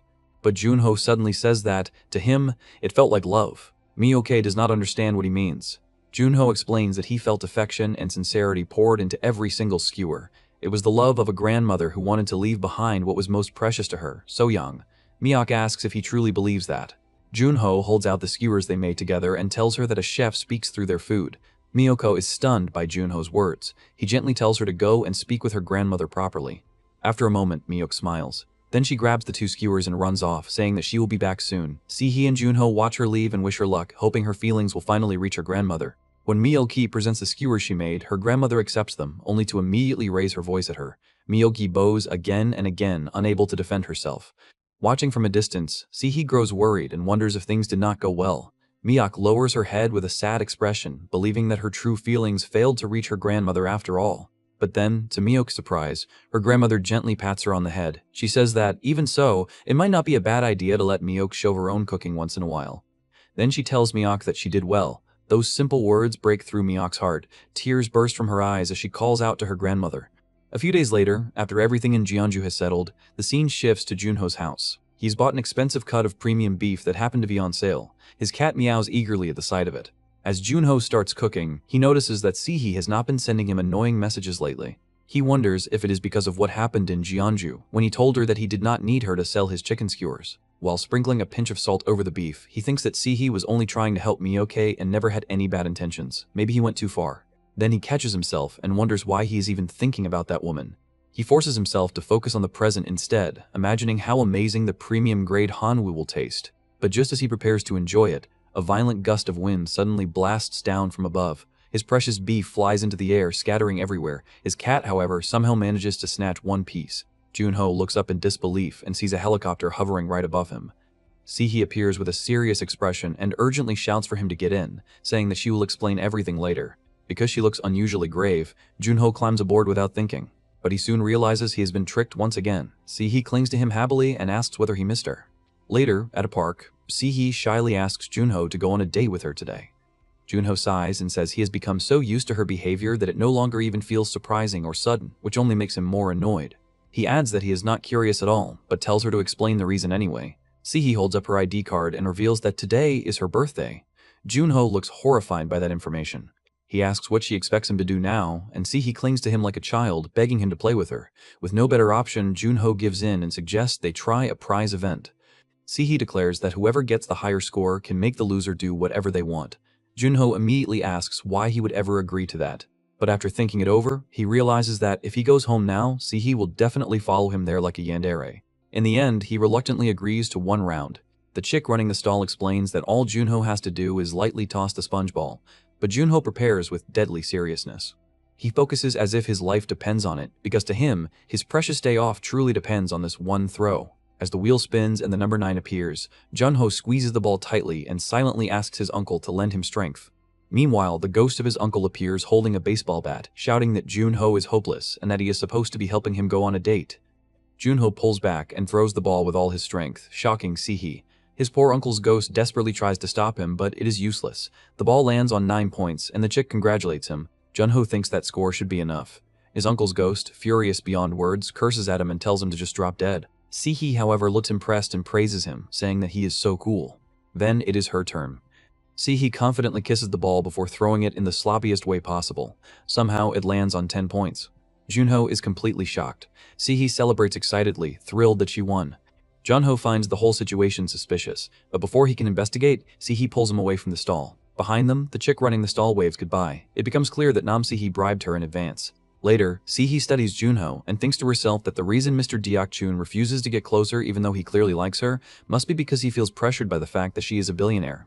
Proud of her conclusion, she says that this is why she prepared something special, a guide to going on a date like an ordinary commoner. The first step is modest transportation by bus. Junho then finds himself standing in front of an absurdly luxurious premium President Line bus worth $15 million. Next, Si-hee takes him on a modest shopping trip. Her idea of modest shopping is buying him clothes that cost around $20,000, casually saying they are perfect for wearing around the house. Junho is baffled and asks how anyone could wear clothes worth tens of thousands of dollars so casually at home. After that, Si-hee enters the fitting room and calls out to him. In a playful voice, she asks whether he wants to come inside. Junho snaps instantly and hurriedly shuts the curtain. But Si-hee suddenly opens it again, making him stumble backward while covering his eyes. She teases him, calling him a naughty boy for actually expecting something suspicious. Junho, red with embarrassment, shouts that it is not funny. Next, Si-hee brings him to an arcade for what she calls a modest date. There, she notices Junho's attention drifting toward the karaoke room. She almost chooses karaoke, but then remembers the disaster that happened last time. She quickly pulls his head away from it and suggests the claw machine instead. Si-hee then tries to win a prize from the claw machine, but her movements are clumsy. She fails once, then fails again, and keeps failing repeatedly. Junho watches her struggle and tells her that she is doing it wrong. When she continues to fail, he sarcastically remarks that there are actually things she is not good at. Hearing that, Si-hee immediately becomes irritated. Si-hee angrily punches the claw machine frame and shouts that she can catch the prize. At that exact moment, Secretary Kim suddenly kicks through the glass, shattering the front of the machine and sending plushies flying everywhere. Junho is completely speechless and asks if she has any idea how much that machine costs. But Secretary Kim calmly hands Si-hee one of the plushies and congratulates her for catching it. Si-hee proudly holds up the doll, excitedly exclaiming that she caught it. Junho awkwardly wonders whether that can really be called catching it.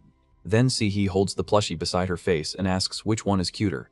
Junho immediately moves to choose the plushie, saying the answer is obvious. But before he can finish, he sees Secretary Kim silently snapping another plushie's neck.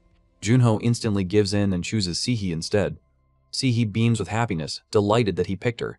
Later, as Si-hee keeps clinging to him without letting go, Junho tells her that he will buy her dinner if she releases him. She loves that suggestion, but then adds that she wants to drink with the meal too. Soon after, they sit inside a small food stall. Si-hee remarks that today's date feels so ordinary. Junho questions what part of anything they did could possibly be called ordinary. They clink their glasses together, but after taking a sip, Si-hee complains that the drink is too strong. Junho tells her to eat it with some snacks. A plate of tofu with kimchi is placed before them. Si-hee picks up a piece with her chopsticks, adding some meat before tasting it. The flavor hits her immediately. It is sweet, sour, and spicy all at once. The savory pork and kimchi, stir-fried in oil, blend perfectly together, while the soft tofu balances everything with its mild taste.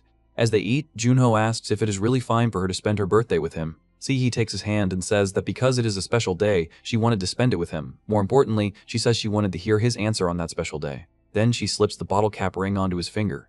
Junho looks at it curiously and asks what she is doing. With a warm smile, Si-hee asks if he will marry her. The moment he hears her proposal, Junho silently pours himself a full glass of alcohol and drinks it in one go. Si-hee is stunned when he suddenly agrees, saying that they should do it and get married. Si-hee freezes, unable to believe that he finally accepted. Junho pours himself another drink and says that before anything else, he needs to hear her answer first. Then, he tells her to throw everything away. Si-hee looks confused, and Junho explains that he is asking her to leave SH behind and live only as Nam Si-hee. She freezes at his impossible request. She tells him that he does not need to feel burdened, because she can make him even happier with her own money. She says he only needs to trust her. But Junho tells her that if she remains the successor of SH, he cannot trust her. He says he will never know whether she is trying to take everything from him with money like chairwoman Yoon-hee-young, or whether she is simply playing with him for entertainment. Hearing that, Si-hee thinks that she can abandon everything. Mr. Deok-chun is the only person who looks at the real Nam Si-hee instead of her money. But then doubt grips her. She wonders what she can do for him without being a shaebol. Without money, she cannot offer him much. All she would have left is her love. Seeing her hesitate, Junho tells her that since she understands now, she should wake up and return to where she belongs. But Si-hee quietly says that she loves him. She asks whether loving him is not enough. Junho answers coldly that he has never loved Nam Si-hee. Those words shatter her. She grabs her glass and drinks as her thoughts spiral out of control. Junho starts to leave, but Si-hee shouts after him, calling him a liar. She says he fed her, washed her, and took care of her. He held her hand whenever he wanted, and he even said with his own mouth that she was precious to him.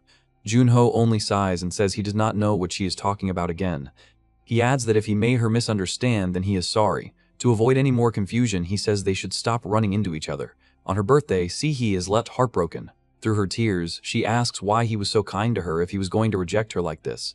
Seeing her cry, Junho tries to explain, but Sihee cuts him off. She shouts that he is a jerk and tells him never to show his face to her again. At that moment, a suspicious van suddenly speeds toward them. The people inside try to kidnap Nam Sihee. Junho lunges toward her and shouts her name, but Sihee, still furious and crying, yells that she told him to get lost.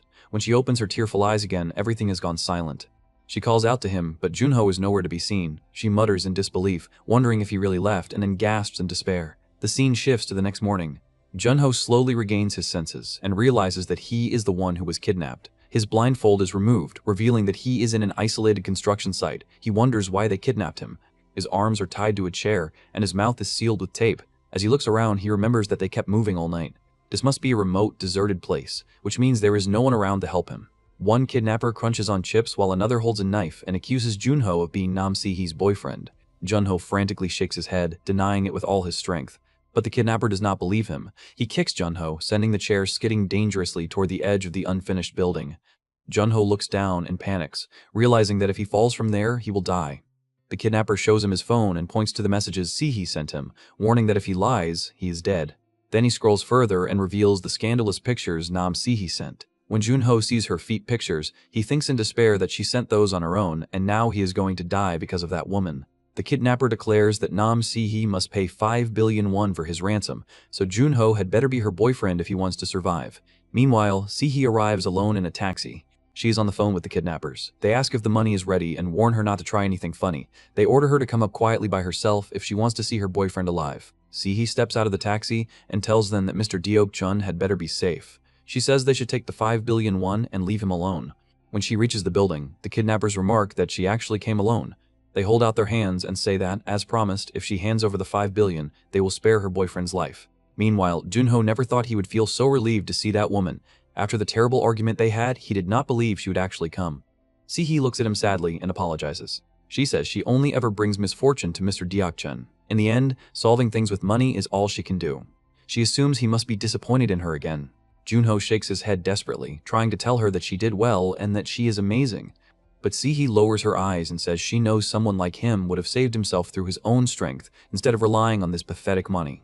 Junho keeps shaking his head, desperately trying to tell her that she has misunderstood everything. Then, Sihee suddenly throws the money into the air. The kidnappers shout in panic, asking what she is doing with their cash. As the bills scatter everywhere, the kidnappers rush to catch the falling money. Sihee calls out to Deok-chun and declares that she is going to save him with her own strength now. She lunges toward him. Junho desperately tries to warn her that there is nothing behind him to support them, but Sihee jumps anyway. The two of them fall together from the multi-story building, and as they plunge downward, Sihee declares that she loves him. But, as you would expect, that is the last thing he wants to hear right now.